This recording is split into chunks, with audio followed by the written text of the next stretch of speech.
انسانی معاشرے میں صرف انسان ہی نہیں بستے بلکہ انسانوں کے بھیس میں سفاک درندے بھی گھات لگائے ہوئے ہوتے ہیں کہ کب انہیں موقع ملے اور وہ اپنی درندگی کا مظاہرہ کریں۔ ایسے سفاک درندے جن کے نزدیک رشتوں ناتوں کی کوئی حیثیت نہیں ہوتی، انہیں صرف اپنی ہوس سے غرض ہوتی ہے اور مطلب براری کے لیے وہ کسی بھی انتہا کو چھونے سے دریغ نہیں کرتے۔ ہمارے معاشرے میں سانس لیتے انسان نما ایک بھیڑیے کا قصہ ہے عبرتناک۔ السلام علیکم، میرا نام ہے سعدی اور آپ دیکھ رہے ہیں صادق لائبریری۔ آپ سب کی حوصلہ افزائی کا، آپ کے لائک کرنے کا، کمنٹ کرنے کا بہت شکریہ، بہت نوازش۔ اپنی محبتیں اور حوصلہ افزائی یوں ہی جاری رکھیے گا۔ اس سے پہلے کہ میں اپنی اس کیس کا آغاز کروں جو کہ میں نے لیا ہے ملک صفدر حیات صاحب کی ڈائری سے، میری ان لوگوں سے درخواست ہے جو میری اس کہانی کو سن رہے ہیں لیکن میرے چینل کو انہوں نے سبسکرائب نہیں کیا ہے، سبسکرائب لازمی سے کریے گا اور بیل کے آئیکن کو پریس کرنے کے بعد آل نوٹیفیکیشن بیل ہوتی ہے اس کو آن ضرور کیجیے گا تاکہ آپ کو جب بھی میں ویڈیو اپلوڈ کروں، کوئی کہانی اپلوڈ کروں تو آپ تک سب سے پہلے نوٹیفیکیشن آئے اور آپ اس کو سب سے پہلے سن پائیں۔ آئیے آغاز کرتے ہیں۔ انسان ایک معاشرتی جانور ہے۔ معاشرہ اسے آداب زندگی سکھاتا ہے، جینے کا رنگ ڈھنگ اور سلیقہ بتاتا ہے۔ پھر اس میں ایسے اوصاف اجاگر ہو جاتے ہیں جن کی بنا پر اسے اشرف المخلوقات کہا گیا ہے، لیکن اگر کسی انسان میں سے احترام آدمیت اٹھ جائے، وہ انسانی رشتوں کے تقدس کو پامال اور اخلاقیات کو تار تار کرنے لگے تو پھر اس کا شمار جنگلی درندوں میں ہونے لگتا ہے۔ وہ اپنے اعلیٰ مقام سے گر کر قابل نفرین اور قابل مذمت ہو جاتا ہے۔ وہ ایک اداس صبح تھی۔ موسم کی شدت نے اس اداسی میں بے پناہ اضافہ کر دیا تھا۔ میں تیار ہو کر تھانے آیا تو پورے ماحول کو گہری دھند نے اپنی لپیٹ میں لے رکھا تھا۔ وہ دسمبر کا آخری ہفتہ تھا اور جہاں تک مجھے یاد پڑتا ہے وہ 28 تاریخ کی صبح تھی۔ اس سال موسم سرما کے تیور بڑے خطرناک تھے۔ پچھلے 2-3 روز میں اچھی خاصی بارش بھی ہو گئی تھی جس کے سبب ماحول میں سردی کی ایک شدید لہر سی دوڑ گئی۔ یوں محسوس ہوتا تھا جیسے کسی سردخانے میں اتر آئے ہوں۔ ہوا، فضا اور اس میں پائے جانے والی ہر شے ٹھٹر کر رہ گئی تھی۔ میں اپنے کمرے میں آ کر بیٹھا اور کام شروع کرنے سے پہلے دونوں ہاتھوں کو تیزی سے ملنے لگا تاکہ وہ کسی کارکردگی کے قابل ہو سکے۔ اسی وقت حوالدار جنت مکانی میرے پاس آ گیا۔ اس نے بھورے رنگ کا اوور کوٹ پہن رکھا تھا اور پورے سر کو کانوں سمیت گرم اونی ٹوپی میں چھپا رکھا تھا۔ حوالدار سے ہنسی مذاق ہوتا رہتا، خصوصاً اس کے نام کے حوالے سے۔ میں نے اس کی آمد پر نگاہ اٹھا کر اسے دیکھا تو وہ بولا، ملک صاحب آج بڑا پالا ہے، کہیں تو کمرے میں کوئی انگیٹھی شنگیٹھی جلا دوں؟ وہ تو تمہیں دیکھتے ہی اندازہ ہو رہا ہے۔ میں اس پر لدے گرم کپڑوں کی جانب اشارہ کرتے ہوئے کہا، لگتا ہے سیدھے سائبیریا سے آ رہے ہو۔ اگر کوئی اسکیمو تمہیں دیکھ لے تو اپنے لباس میں تبدیلی کے بارے میں ضرور سوچے گا۔ یہ اسکیمو کیا ہوتا ہے جناب؟ میں نے کہا، تم اس چکر میں نہ الجھو کہ اسکیمو جانور ہے یا انسان، تم تو جنت مکانی ہو۔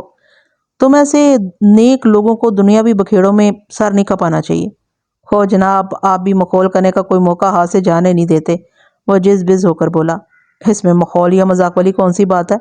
میں نے اسے گھورا، جنت مکانی کسی نیکوکار مرحوم کو کہا جاتا ہے، پتہ نہیں تمہارے ماں باپ نے کیا سوچ کر یہ نام رکھا تھا۔ حوالدار بہت ہی سادہ مزاج اور پچھلے وقتوں کا تھا۔ گہری سنجیدگی سے کہنے لگا، ملک صاحب یہ سوچ بچار اور شک و شبے کا مرض ابھی چند سال سے شروع ہوا ہے۔ پہلے زمانے میں لوگ اتنے چالاک نہیں ہوا کرتے تھے، جو جی میں آتا کرتے تھے۔ میرے ماں باپ نے بغیر سوچے سمجھے ہی یہ نام رکھ دیا ہوگا۔ ویسے ایک بات ہے، اس نام میں فائدہ ہی فائدہ ہے، جنت بھی مکان بھی۔ ہاں، میں نے معنی خیز انداز میں گردن ہلائی، مگر یہ دونوں چیزیں مرنے کے بعد۔ میں اس کے سوا کہہ ہی کیا سکتا تھا۔ وہ ایسی نظر سے مجھے تکنے لگا جیسے میں نے اس کا فیور کیا ہو۔ اس کے چہرے پر ممنونیت کے تاثرات تھے۔ اس سے پہلے کہ وہ کوئی اور قصہ لے بیٹھتا، اب اتنی زیادہ بھی سردی نہیں کہ میں کمرے میں کسی دہکتی ہوئی انگیٹھی کی ضرورت محسوس کروں۔ سب ٹھیک ہے، تمہیں اس سلسلے میں پریشان ہونے کی ضرورت نہیں۔ ہم آپ کا خیال نہیں رکھیں گے تو پھر کیا کوئی باہر سے آئے گا؟ وہ چاہت بھرے لہجے میں بولا۔ حوالدار نے مجھے مہمان ان معنوں میں کہا تھا کہ چند روز بعد مجھے اس تھانے سے رخصت ہو جانا تھا۔ مجھے فیصل آباد سے سرگودا کے علاقے میں بھیجا جا رہا تھا۔ تبادلے کی تیاری تقریباً مکمل تھی۔ میرا خیال تھا کہ آئندہ ماہ مجھے نئے تھانے روانہ کر دیا جاتا۔ میں فیصل آباد کے اس قصبے میں گزشتہ 3 سال سے بطور تھانہ انچارج تعینات تھا۔ واضح رہے کہ اس زمانے میں موجودہ فیصل آباد ضلع لائل پور ہوا کرتا تھا۔ بہرحال میں نے حوالدار کو ٹال دیا اور اپنے کام میں مصروف ہو گیا۔ لگ بھگ 10 بجے مجھے کمرے کے باہر کچھ شور سنائی دیا اور میں کام سے توجہ ہٹانے پر مجبور ہو گیا۔ مختلف لوگوں کے بولنے کی ملی جلی آوازیں برآمدے کی طرف سے ابھر رہی تھیں۔ اس سے پہلے کہ میں اس شور شرابے کا سبب جاننے کی کوشش کرتا، حوالدار جنت مکانی کا چہرہ ایک مرتبہ پھر میری نظر کے سامنے نمودار ہوا۔ اب باہر کیسا شور ہو رہا ہے؟ میں نے اس کو کچھ بولنے سے پہلے ہی پوچھ لیا۔ وہ مجھے اسی ہنگامے کی اطلاع دینے آیا تھا۔ پریشان لہجے میں بولا، ملک صاحب، گاؤں والے ایک بندے کو پکڑ کر لائے ہیں، اس نے کوئی لڑکی اغوا کر لی ہے۔ اوہو، میں سیدھا ہو کر بیٹھ گیا۔ ان سب کو اندر لے آؤ اور ان کی کھپ بھی بند کراؤ۔ اس کے ساتھ ہی میں نے وہ فائل بند کر دی۔ تھوڑی دیر پہلے میں جس کا مطالعہ کرنے میں مصروف تھا، حوالدار نے باہر جا کر جانے کیا منتر پھونکا کہ برآمدے میں خاموشی چھا گئی۔ تھوڑے وقفے کے بعد 2-3 افراد کو میرے کمرے میں لے آیا۔ میں نے سوالیہ نظر سے اسے دیکھا اور کہا، شور سے تو لگتا تھا نصف درجن سے کم افراد نہیں ہوں گے۔ جناب، کل 8 افراد یہاں پہنچے ہیں، حوالدار نے بتایا۔ میں صرف کام کے بندوں کو لے کر آپ کے پاس آیا ہوں، باقی ادھر برآمدے ہی میں بیٹھے ہیں۔ پھر اس نے ایک مضبوط بدن شخص کی کمر پر دھموکہ رسید کیا اور بولا، جناب، یہ ہے وہ بندہ جس نے نواز کی لڑکی کو اغوا کیا ہے۔ میں نے سر تپا اس شخص کا جائزہ لیا۔ اس کی عمر کم و بیش 30 سال رہی ہوگی۔ جسم کثرتی اور توانائی سے بھرپور تھا۔ گہرے سانولے رنگ کے ساتھ اس کے چہرے پر خاصی کرختگی پائی جاتی تھی۔ اس وقت وہ بڑی حد تک سہما ہوا دکھائی دیتا تھا۔ میں نے براہ راست اس کی آنکھوں میں دیکھا اور سوال کیا، تمہارا نام کیا ہے؟ موسیٰ، وہ تھوک نگلتے ہوئے بولا، پھر دونوں ہاتھ جوڑ دیے۔ مائی باپ، میں سیدھا سادہ بندہ ہوں، میں نے کسی لڑکی شڑکی کو اغوا نہیں کیا۔ ان لوگوں نے مجھ پردیسی کو بہت مارا ہے جی، آپ ہی کچھ انصاف کریں۔ بات ختم کرتے ہی وہ میرے پاؤں پڑنے کے لیے جھکا، لیکن حوالدار نے اس کی یہ کوشش کامیاب نہیں ہونے دی اور اسے کالر سے پکڑ کر پیچھے کھینچ لیا۔ اس کے ساتھ ہی حوالدار نے موسیٰ نامی اس شخص کو ایک دبکا مارا۔ اوئے لالا موسیٰ، ملک صاحب کے سامنے سیدھا بادب کھڑا رہا، ورنہ چترول کر کے میں تمہیں تلو منڈی موسیٰ خان بنا دوں گا۔ موسیٰ سہم کر مجھے دیکھنے لگا۔ میں نے کہا، سچ بولنے والوں کو میں خاصی رعایت دیتا ہوں، اس لیے مجھے چکر دینے کی کوشش نہ کرنا۔ اگر تم نے کسی غلط بیانی سے کام لیا تو سمجھ لو تمہارا عبرتناک حشر کروں گا۔ اللہ پاک کی قسم، وہ گڑ گڑایا، یہ لوگ ہاں مجھ پر الزام لگا رہے ہیں، میں بالکل بے قصور ہوں۔ میں نے صرف ساریہ نگاہ سے حوالدار کو دیکھا۔ وہ دوسرے 2 افراد کی جانب اشارہ کرتے ہوئے بتانے لگا، ملک صاحب، یہ نواز ہے۔ حوالدار کی انگلی کا رخ ایک ہٹے کٹے شخص کی طرف تھا جس کی عمر 45 کے قریب تھی۔ نواز کی ایک نوعمر لڑکی رخسانہ کل شام سے غائب ہے۔ ان لوگوں کو شک ہے کہ رخسانہ کی گمشدگی میں موسیٰ کا ہاتھ ہے۔ معلوم ہوتا تھا حوالدار نے برآمدے میں گزارے گئے چند لمحات میں خاصی تفصیل جان لی تھی۔ میں نے نواز کے ساتھ کھڑے دوسرے بندے کی سمت دیکھا اور پوچھا، تم کون ہو؟ میرا نام حنیف ہے تھانے دار صاحب، اس نے بتایا۔ نواز نے کہا، تھانے دار جی، حنیف نے کل دوپہر میں موسیٰ کو رخسانہ سے باتیں کرتے ہوئے دیکھا تھا اور شام سے پہلے پہلے وہ غائب ہو گئی۔ مجھے تو پورا شک ہے اسی سانڈ نے میری بیٹی کو کہیں اوپر نیچے کر دیا ہے۔ بات ختم کرتے ہی اس نے دونوں ہاتھوں سے اپنا سر تھام لیا۔ نواز کی صحت بہت اچھی تھی، تاہم بیٹی کی جدائی نے اسے نڈھال کر رکھا تھا۔ میں نے موسیٰ کو مخاطب کرتے ہوئے کہا، تھوڑی دیر پہلے تم نے خود کو پردیسی کہا ہے، کیا تم اس علاقے کے رہنے والے نہیں ہو؟ اس نے نفی میں گردن ہلا دی۔ تمہارا تعلق کس علاقے سے ہے؟ ہم تو جی نگری نگری گھومتے رہتے ہیں۔ کیا مطلب ہے تمہارا؟ میں نے الجھن زدہ لہجے میں دریافت کیا۔ جناب، یہ سرکس والا ہے، آج کل ان لوگوں کا سرکس ہمارے قصبے کے باہر میدان میں لگا ہوا ہے۔ نواز نے نفرت انگیز نگاہ سے موسیٰ کو گھورتے ہوئے بتایا۔ موسیٰ مسکین سی صورت بنا کر بولا، سرکار، اللہ نے ہمارے ساتھ بھی پیٹ لگایا ہوا ہے۔ اس دوزخ کو ہر وقت ایندھن کی ضرورت ہوتی ہے۔ اگر اس کے اندر روشن ناک کو مزید ایندھن نہ ملے تو بندے کی زندگی کا چراغ گل ہو جاتا ہے۔ ہم بھی رزق روزگار کے سلسلے میں در در کی ٹھوکریں کھاتے پھرتے ہیں۔ وہ بڑی سادگی سے زندگی کا فلسفہ بیان کر گیا تھا۔ اس کی بات سے مجھے اندازہ ہوا کہ وہ کوئی جاہل کوار نہیں تھا بلکہ حاصل پختہ شعور کا مالک تھا۔ صورتحال خاصی الجھی ہوئی تھی، لہٰذا میں نے حوالدار سے کہا، تم نے اچھی طرح اندازہ لگا لیا نا کہ باہر والوں میں کوئی کام کا بندہ نہیں؟ جناب، وہ سب ساتھ چلنے والے لوگ ہیں، حوالدار نے بتایا۔ سب سے زیادہ کھپ بھی انہوں نے ہی ڈالی ہوئی ہے۔ موسیٰ جلدی سے بولا، اور مجھے زیادہ مارا بھی انہوں نے ہی ہے۔ ٹھیک ہے، میں نے حوالدار کی طرف دیکھتے ہوئے کہا، ان سب کو رخصت کر دو اور ان میں سے نواز کو میرے کمرے میں رہنے دو۔ حنیف اور موسیٰ کو تم فی الحال برآمدے میں بٹھاؤ، میں ان سے بعد میں پوچھ تاچھ کروں گا۔ حوالدار اس بات میں گردن ہلاتے ہوئے ان دونوں کو اپنے ساتھ لے گیا۔ میں نے نواز کو مخاطب کرتے ہوئے کہا، بیٹھ جاؤ۔ وہ میری میز کے آگے رکھی کرسیوں میں سے ایک پر بیٹھ گیا اور خاصا غم زدہ نظر آنے لگا۔ اس کی یہ کیفیت پیش آمدہ حالات کا نتیجہ تھی۔ میں نے اس دکھی باپ سے تھوڑی ہمدردی جتائی اور تسلی دی کہ وہ پریشان نہ ہو، میں اس کی بیٹی کو بہت جلد بازیاب کر لوں گا۔ یہ خلوص بھرے کلمات سن کر وہ حالی حالی نظر سے مجھے تکنے لگا۔ تمہاری بیٹی رخسانہ کی عمر کتنی ہوگی؟ یہی کوئی 13 سال۔ کیا وہ سن بلوغت کو پہنچ چکی تھی؟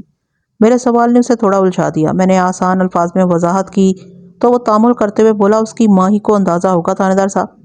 تمہیں کب پتا چلا رخسانہ غائب ہو گئی ہے؟ اس نے جواب دیا، وہ کل سپہر 4 بجے مجھے بتا کر راحیلہ کے گھر گئی تھی۔ راحیلہ اس کی سہیلی ہے اور یہ دونوں اکثر ایک دوسرے کے گھر آتی جاتی رہتی ہیں۔ یہ ایک معمول کی بات ہے، لیکن سورج غروب ہو جانے کے بعد بھی جب رخسانہ واپس گھر نہ آئی تو مجھے اس کی فکر ہوئی۔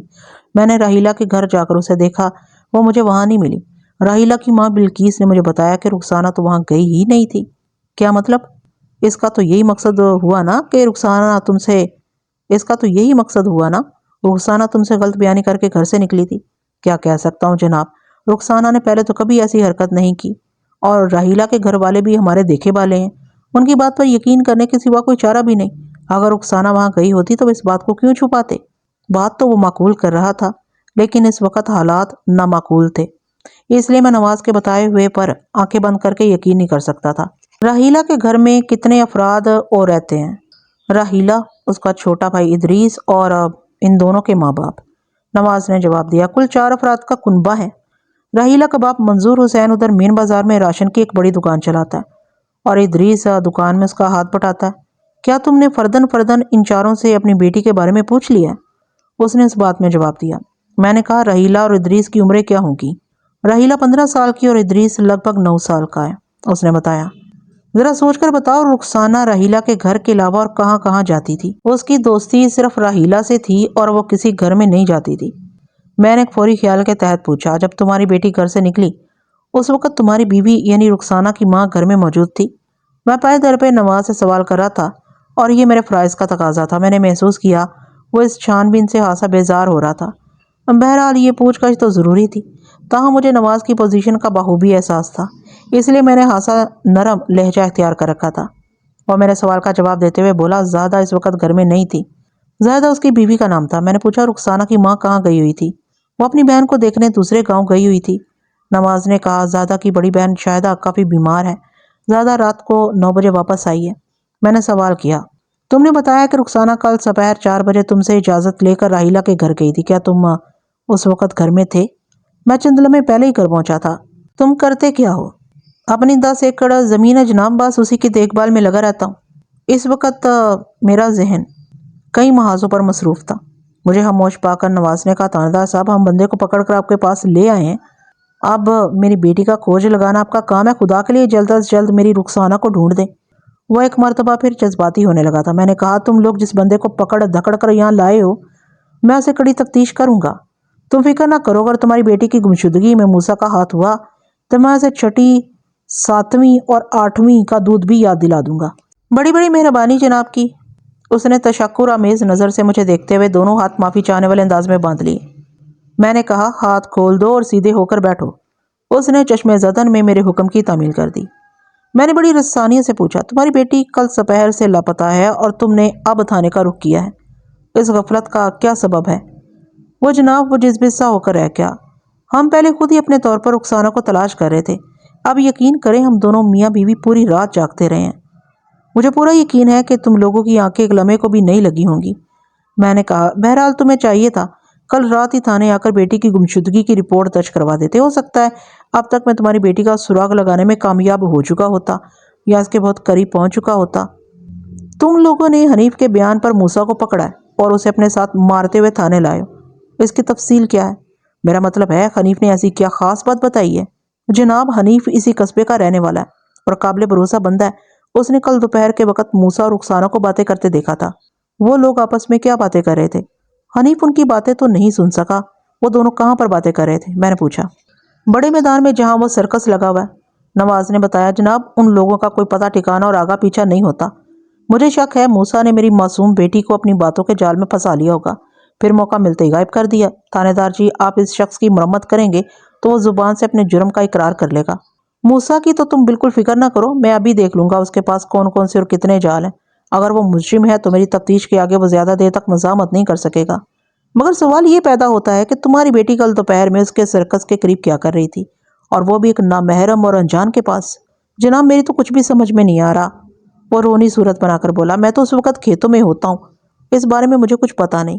تمہیں پتا نہیں تو تمہاری گھر والی کو ضرور خبر ہوگی۔ کل دوپہر کو زاہدہ تو گھر میں ہی تھی نا؟ اس سے پہلے وہ اپنی بہن کے پاس جا چکی تھی، یا اس سے پہلے وہ اپنی بہن کے گھر جا چکی تھی؟ شہادہ کی طرف جانے کے لیے تو وہ 3 بجے گھر سے نکلی تھی، اس نے بتایا۔ ماں 3 بجے روانہ ہوئی اور بیٹی 4 بجے راحیلہ کے گھر جانے کا کہہ کر نکلی، جو تاحال واپس نہیں آئی تھی۔ میں نے الجھن زدہ صورتحال میں نواز کو مزید کریدا۔ تمہاری بیوی کا بیان تو میں بعد میں لوں گا، اس سے بھی کچھ ضروری باتیں کرنا ہے۔ فی الحال تم یہ بتاؤ کہ زاہدہ کو اچانک اپنی بہن کے پاس جانا پڑ گیا یا پہلے سے پروگرام طے تھا؟ جناب، اگر پہلے سے کوئی پروگرام بنا ہوتا تو وہ 3 بجے گھر سے نہ نکلتی بلکہ صبح روانہ ہوتی۔ شہادہ کی طرف تو وہ مجبوری میں گئی تھی۔ شہادہ کا بیٹا مشتاق اسے لینے آیا تھا۔ مجھے تو اس وقت پتہ چلا جب زیادہ مشتاق کے ساتھ میرے پاس آئی۔ میں اس وقت کھیتوں میں مصروف تھا۔ اس نے آ کر مجھے بتایا کہ شہادہ کی طبیعت بہت زیادہ خراب ہے، لہٰذا وہ اپنے بھانجے کے ساتھ ادھر جا رہی ہے اور جلدی واپس آنے کی کوشش کرے گی۔ اس کے ساتھ ہی زیادہ نے مجھ سے کہا کہ میں جلدی کام سمیٹ کر گھر چلا جاؤں، وہاں رخسانہ اکیلی ہے۔ رخسانہ کا گھر میں اکیلے ہونا کوئی فکر مندی والی بات نہیں تھی۔ بہرحال زیادہ مشتاق کے ساتھ چلی گئی اور میں 4 بجے کے قریب گھر پہنچ گیا۔ میرے وہاں پہنچتے ہی رخسانہ نے اپنی سہیلی کے گھر جانے کی خواہش ظاہر کی اور میں نے بخوشی اسے اجازت دے دی۔ یہ کام سی اور روزمرہ کی بات تھی، دونوں لڑکیاں ایک دوسرے کے گھر آتی جاتی ہی رہتی تھی۔ میں مطمئن ہو گیا۔ نواز کی طویل وضاحت اختتام کو پہنچی تو میں نے تسلی بھرے لہجے میں کہا، ٹھیک ہے نواز، میں تمہاری بیٹی کو بازیاب کرنے کی پوری کوشش کروں گا، انشاءاللہ بہت جلد تم رخسانہ کو اپنی آنکھوں سے دیکھ سکو گے۔ اس کے بعد میں نے حنیف نامی اس نوجوان کو اپنے پاس بلایا جس نے ایک روز قبل رخسانہ کو موسیٰ سے گفت و شنید کرتے دیکھا تھا۔ نواز کو میں نے باہر برآمدے میں بھیج دیا تھا۔ حنیف کی عمر 20-21 سال رہی ہوگی۔ وہ درمیانے قد کا مالک کے کام سا بندہ تھا، چہرے سے سادگی ٹپکتی تھی۔ میں نے ابتدائی سوالات میں معلوم کر لیا کہ وہ قصبے کے ایک کمہار کا بیٹا تھا۔ اس کا باپ رکن الدین بہت ہی سیدھی اور صاف زندگی گزار رہا تھا۔ باپ بیٹا مل کر مٹی کے برتن تیار کرتے، روغنی ہانڈی ان کا خاص آئٹم تھی۔ رکن الدین نے گھر کے اندر ہی 3-4 چاک لگا رکھے تھے، جن میں سے 2 چاک ہر وقت حرکت میں رہتے۔ ایک پر باپ اور دوسرے پر بیٹا مٹی کو مختلف صورتیں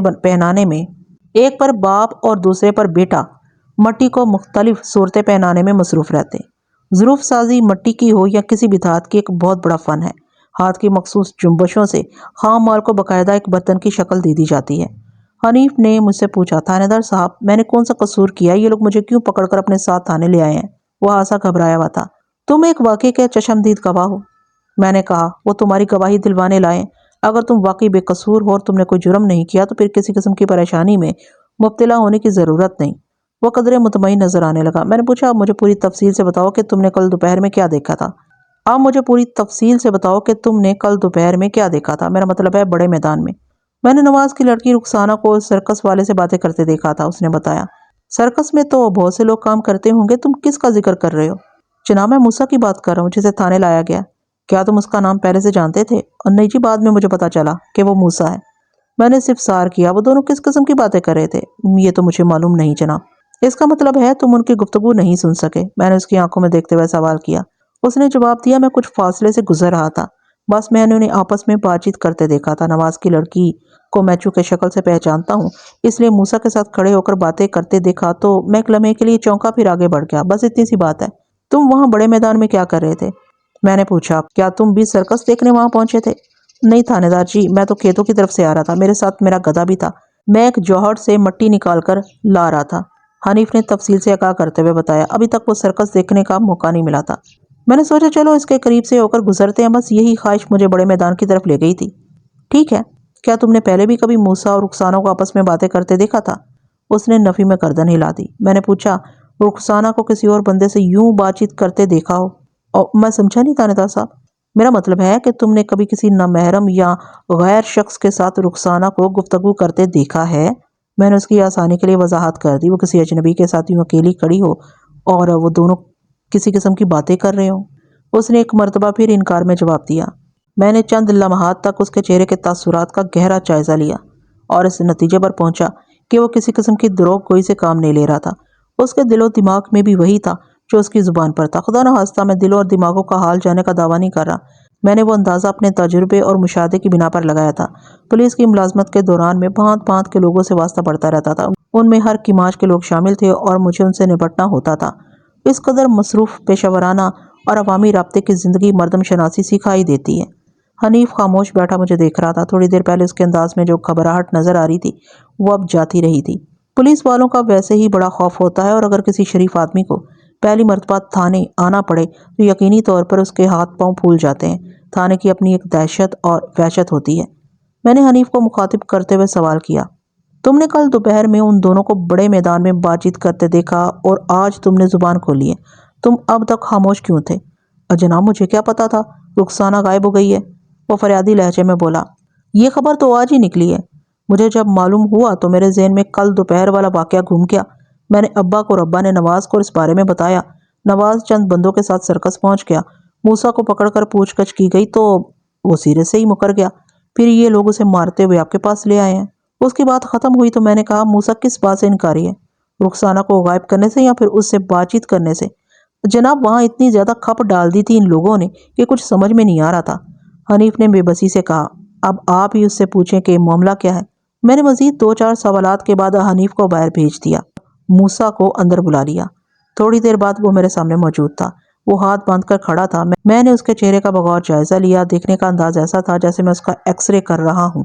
وہ بار بار پہلو بدلنے لگا۔ میں نے سرسراتی ہوئی آواز میں پوچھا، پولیس سے پہلی مرتبہ واسطہ پڑا یا تھانے میں آنا جانا بہت پرانا ہے؟ وہ گھبرائے ہوئے انداز میں بولا، سرکار آج پہلی مرتبہ ادھر آنے کا اتفاق ہوا ہے۔ آپ میری بات کا یقین کریں، میں نے کسی کی لڑکی کو اغوا نہیں کیا۔ پھر اس اپنی چھوٹی بہن رخسانہ سے کیا راز و نیاز کر رہے تھے تم کل دوپہر میں؟ میں نے درشت لہجے میں پوچھا۔ آپ مجھے یہ کہانی نہ سنانا کہ تم کسی رخسانہ کو نہیں جانتے۔ وہ سراسیمہ نظر سے مجھے تکنے لگا۔ میں نے اسے مزید خوفزدہ کرنے کی خاطر کہا، میں نے اپنے طریقے سے تصدیق کر لی ہے۔ تم نے بڑے میدان میں کل دوپہر رخسانہ سے خاصی لمبی چوڑی باتیں کی ہیں۔ خاصی لمبی چوڑی جیسے الفاظ میں نے اسے ذہنی دباؤ میں لانے کے لیے استعمال کیے تھے۔ وہ پریشان ہو کر بولا، تھانے دار صاحب میں نہیں جانتا اس لڑکی کا نام رخسانہ تھا یا فرزانہ یا پھر شبانہ۔ اس کے لہجے سے بے چارگی عیاں تھی۔ مجھے یاد آ رہا ہے میں نے کل کسی کم عمر لڑکی سے چند باتیں کی تھی اور وہ عام سی باتیں تھیں۔ میں نے کسی کو اغوا کیا ہے اور نہ ہی کسی اور مجرمانہ کارروائی سے میرا کوئی تعلق ہے۔ میں ان لوگوں کو بھی یہی بتانے کی کوشش کر رہا تھا لیکن انہوں نے میری ایک نہیں سنی اور مارتے کوڑتے مجھے تھانے لے آئے ہیں۔ چلو کوئی بات نہیں، خیر سے تم ابھی زندہ ہو۔ جو بات سننے اور سنانے کا انہوں نے تمہیں موقع نہیں دیا وہ مجھ سے کہہ دو۔ میں جاننا چاہتا ہوں کل دوپہر میں رخسانہ نے تم سے کون سی عام باتیں کی تھیں؟ اس کے چہرے پر جزوی اطمینان جھلکنے لگا۔ مجھے یوں محسوس ہوا جیسے وہ مجھ سے تعاون کے لیے پوری طرح تیار ہو۔ اس کا یہ اقرار کر لینا ہی میرے اندازے کا ثبوت تھا کہ اس نے کل کسی نوعمر لڑکی سے کسی قسم کی بات چیت کی تھی۔ نواز کے مطابق اس کی بیٹی رخسانہ کی عمر 13 سال کے قریب تھی۔ چند لمحے خاموش رہنے کے بعد موسیٰ نے بتایا کہ رخسانہ نے اس سے سرکس کے بارے میں چند سوالات کیے تھے، مختلف کھیل تماشوں کو دیکھنے کے لیے ٹکٹ کی قیمت کے بارے میں پوچھا تھا اور موسیٰ نے اس کی مطلوبہ معلومات فراہم کر دی تھیں۔ یہ ایسی گفتگو نہیں تھی جسے وہ خاص طور پر یاد رکھتا۔ وہ تھوڑی دیر بعد رخسانہ اور اس کے استفسار کو بھول کر اپنے سرکس کی شبدہ گری میں مصروف ہو گیا تھا۔ پھر جب آج صبح اس پر یلغار کی گئی تو فوری طور پر اس کی سمجھ میں نہ سکا کہ وہ لوگ کس رخسانہ کے بارے میں کیا پوچھ رہے ہیں۔ موسیٰ کا بیان سیدھا سادہ تھا۔ یہ وضاحت اسے بے قصور ظاہر کرتی تھی، لیکن میں اس کی باتوں پر منوان یقین کر کے اسے جانے کی اجازت نہیں دے سکتا تھا۔ اسے مزید گھسنے کے لیے میں نے ادھر ادھر کے سوالات شروع کر دیے۔ تم اس سرکس میں کب سے کام کر رہے ہو؟ میں نے پوچھا۔ 10 سال سے، اس نے جواب دیا۔ تمہارے ذمہ کون سا آئٹم ہے؟ میں خنجر زنی کا مظاہرہ کرتا ہوں، وہ فقریہ لہجے میں بولا۔ میں نے قدرے دلچسپی لیتے ہوئے استفسار کیا، تم کس قسم کی خنجر زنی کرتے ہو؟ کیا کوئی خنجر اپنے سینے میں اتار کر لوگوں کو حیرت میں ڈال دیتے ہو؟ موسیٰ کی صحت ٹھیک ٹھاک تھی۔ اس برفیلے موسم میں بھی اس نے کوئی گرم کپڑے پہننے کی ضرورت محسوس نہیں کی تھی۔ وہ عام لباس میں تھا جس سے ظاہر ہوتا تھا وہ خاصے مضبوط اعصاب اور برداشت کا مالک تھا۔ موسم اور حالات کی سختیاں اس کے لیے زیادہ اہمیت نہیں رکھتی تھیں۔ میرے سوال کا جواب دیتے ہوئے اس نے بتایا، جناب میں اپنے جسم میں تو خنجر نہیں اتارتا، البتہ خنجر کی مدد سے بڑی خطرناک نشانے بازی کا مظاہرہ کر کے لوگوں کے ہوش اڑا دیتا ہوں۔ میں جو کھیل پیش کرتا ہوں اس کے لیے بے پناہ اعتماد اور مہارت کی ضرورت ہوتی ہے۔ اگر ہاتھ یا اندازہ ذرا سا بھی چوک جائے تو اگلے ہی لمحے میرا ٹارگٹ خون میں لت پت موت سے گلے ملتا نظر آئے۔ وہ خاصی سمجھ بوجھ اور دانش مندی کی باتیں کر رہا تھا جن سے عملی زندگی کا تجربہ جھلکتا تھا۔ وہ بظاہر اپنے حلیے اور رہن سہن سے پکا جاہل اور ان پڑھ دکھائی دیتا تھا، اس لیے میں نے اس کی باتوں سے متاثر ہو کر پوچھ ہی لیا، تم نے کہاں تک پڑھا موسیٰ؟ وہ عجیب سے لہجے میں بولا، تھانے دار جی آپ ہی دل چلانے والی باتیں کرتے ہیں۔ اگر تھوڑا پڑھ لکھ لیا ہوتا تو آج یوں در در کی ٹھوکریں نہ کھا رہا ہوتا۔ پھر تم اتنی بڑی اور گہری باتیں کیسے کر لیتے ہو؟ وہ میرے سوال کو مطلق نہ سمجھ سکا، اس لیے ہنک انداز میں مجھے تکتا چلا گیا۔ میں فوراً سمجھ گیا کہ اس کو یہ ادراک ہی نہیں تھا کہ اس کی باتوں میں کون کون سا فلسفہ چھپا ہوا ہے۔ ایسے لوگ بڑے خوش قسمت ہوتے ہیں جنہیں اپنی مثبت صلاحیتوں کا احساس ہی نہ ہو۔ اس کے برعکس وہ لوگ بڑے بدقسمت ہوتے ہیں جو اپنی منفی صلاحیتوں سے پوری طرح آگاہ ہوں۔ یہ بڑا پیچیدہ فلسفہ ہے، بہت غور و فکر کے بعد بات سمجھ میں آتی ہے۔ پھر میرے پوچھنے پر موسیٰ اپنی خنجر زنی کی تفصیل بتانے لگا۔ تھوڑی دیر کے بعد میں نے اسے پوچھا، تم لوگوں نے یہاں کب سے سرکس لگایا ہوا ہے؟ میں نے خود بھی ایک بڑے میدان میں خاصا رونق میلہ دیکھا تھا اور مجھے بتایا گیا تھا کہ وہ کوئی سرکس ہے جس میں مختلف حیرت انگیز آئٹمز پیش کیے جاتے ہیں، لیکن کبھی وہ سرکس دیکھنے یا اس کے اندر جانے کا اتفاق نہیں ہوا تھا۔ موسیٰ نے میرے سوال کا جواب دیتے ہوئے بتایا، ہمیں یہاں آئے ہوئے 10 دن ہو گئے ہیں۔ کب تک یہاں رہنے کا ارادہ ہے؟ 5-6 دن اور۔ اس کے بعد میں کریت کر اسے مختلف سوال پوچھنے لگا، لیکن رخسانہ یا اس کے اغوا کے بارے میں کوئی مفید بات معلوم نہ ہو سکی۔ ایک لمحے کو مجھے یوں محسوس ہوا جیسے قصبے والے موسیٰ کو ناحق پکڑ لائے ہوں۔ بہرحال میں ضروری تفتیش کے بغیر نہ تو اسے چھوڑ سکتا تھا اور نہ ہی کوئی سوچے سمجھے بغیر اسے اقبال کرانے میں اس کی زبان کھلوانے کے لیے اسے ڈرائنگ روم کی سیر کروا سکتا تھا۔ اگر اس کے خلاف کوئی معمولی سا نقطہ بھی ہاتھ آ جاتا تو میں کوئی سخت کارروائی ڈالنے میں حق بجانب ہوتا۔ دیکھو موسیٰ، میں تمہیں آخری موقع دے رہا ہوں، تم چاہو تو میری نرمی سے فائدہ اٹھا سکتے ہو۔ اگر تم رخسانہ یا اس کی گمشدگی کے بارے میں ذرا سا بھی جانتے ہو تو شرافت سے سچ مجھے بتا دو، میں تمہارے ساتھ خصوصی رعایت برتوں گا۔ لیکن اگر بعد میں یہ بات سامنے ہے کہ تم نے مجھے چکر دینے یا غلط بیانی کرنے کی کوشش کی ہے تو میں تمہاری کھال ادھیڑ کر رکھ دوں گا۔ بات کے اختتام پر میں نے اپنے لہجے میں زمانے بھر کی سنگینی بھر لی تھی۔ وہ گھگیایا، سرکار میں بہت غریب مسکین آدمی ہوں، آپ میرے ساتھ یہ ظلم نہ کریں، میں بالکل بے گناہ ہوں، میں نے رخسانہ کو اغوا نہیں بس میں نے اس کی پوری بات سننے سے پہلے ہی کرخت انداز میں کہا، یہ وضاحت اور اپنی بے گناہی کی کہانی تو تم پہلے ہی کئی بار دہرا چکے ہو۔ جب تک میں اپنی تفتیش اور چھان بین مکمل نہیں کر لیتا تم میرے تھانے کی حوالات میں رہو گے، تاہم تمہارے ساتھ انسانوں جیسا سلوک کیا جائے گا۔ وہ مجھ سے بہت کچھ کہنا چاہتا تھا لیکن میں نے اسے حوالدار جنت مکانی کے حوالے کر دیا۔ اس کے ساتھ ہی میں نے حوالدار کو ہدایت کی کہ وہ ASI خدا بخش کو میرے پاس بھیج دے۔ میں نے موسیٰ کے حوالے سے حوالدار کو اچھی طرح سمجھا دیا کہ فی الحال اسے ہاتھ بھی نہیں لگانا۔ میں سمجھ گیا ملک صاحب۔ یہ کہتے ہوئے وہ میرے کمرے سے نکل گیا۔ تھوڑی دیر بعد خدا بخش میرے سامنے کرسی پر موجود تھا۔ خدا بخش، میں نے ASI کو سنجیدگی سے مخاطب کیا، تم 2 کانسٹیبل اپنے ساتھ لے کر سرکس کی طرف روانہ ہو جاؤ اور ان شبد بازوں کے تمام تنبو کنات دیکھ ڈالو۔ بڑی احتیاط سے تلاشی لینے کی ضرورت ہے۔ انہوں نے اپنی رہائش کے لیے جو جھونپڑیاں کھڑی کر رکھی ہیں وہاں کی ایک ایک چیز کا جائزہ لینا، کوئی غلطی یا کوتاہی نہیں ہونی چاہیے۔ اگر تمہیں وہاں کوئی بھی لڑکی دکھائی دے اسے اپنے ساتھ تھانے لے آؤ۔ ہاں، اگر تمہاری خانہ تلاشی کی اس کارروائی میں ان سرکسیوں میں سے کوئی رکاوٹ ڈالنے کی کوشش کرے تو اسے بھی گرفتار کر کے لے آنا۔ میں تمہیں پورے اختیارات دے رہا ہوں۔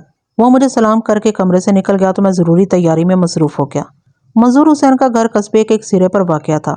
نواز اور حبیب بھی تھانے سے میرے ساتھ ہی آئے تھے، لیکن میں نے یہاں پہنچتے ہی انہیں خود سے الگ کر دیا اور نواز سے کہا کہ تم گھر میں ہی رہنا، میں ادھر سے فارغ ہو کر تمہاری طرف آتا ہوں، تمہاری بیوی زیادہ کا بیان بھی لینا ہے۔ وہ شرافت سے گردن جھکا کر اپنے گھر کی سمت بڑھ گیا۔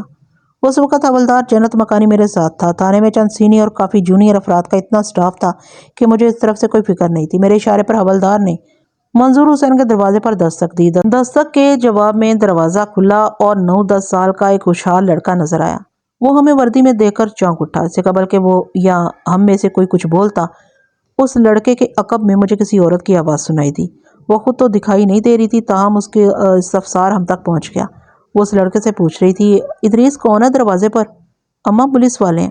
لڑکے کے جواب نے صورتحال واضح کر دی۔ وہ دونوں راحیلہ کا بھائی اور ماں تھے۔ عورت کی گھبرائی ہوئی آواز ابھری، پولیس ہمارے گھر کیا لینے آئی ہے؟ پھر دوسرے لمحے اس کی شکل بھی دیکھنے کو مل گئی۔ وہ بے دھڑک کھلے ہوئے دروازے میں نمودار ہوئی تھی۔ میں نے آگے بڑھ کر جلدی سے کہا، گھبرانے کی بات نہیں ہے، میں رخسانہ کے سلسلے میں کچھ پوچھ گچھ کرنے آیا ہوں۔ منظور حسین گھر میں ہو تو اسے باہر بھیج دو۔ منظور تو اس وقت دکان پر ہوتا ہے، وہ سر پر دوپٹہ درست کرتے ہوئے بولی، آپ مجھ سے پوچھ لیں جو پوچھنا ہے۔ نواز کی زبانی مجھے معلوم ہو چکا تھا کہ راحیلہ کا باپ منظور قصبے کے مین بازار میں کوئی راشن شاپ چلاتا تھا اور ادریس نامی وہ لڑکا اس دکانداری میں باپ کا ہاتھ بٹاتا تھا۔ میں نے منظور کی بیوی کو دیکھتے ہوئے اپنا تعارف کرایا، میرا نام ملک صفدر حیات ہے اور میں اس علاقے کا تھانے دار ہوں۔ تم غالباً راحیلہ کی ماں ہو؟ میں نے غالباً کا لفظ احتیاطاً استعمال کیا تھا۔ وہ تعامل کرتے ہوئے بولی، جی میں منظور کی بیوی بلقیس ہوں۔ کیا تمہارے گھر میں بیٹھنے کی کوئی جگہ نہیں؟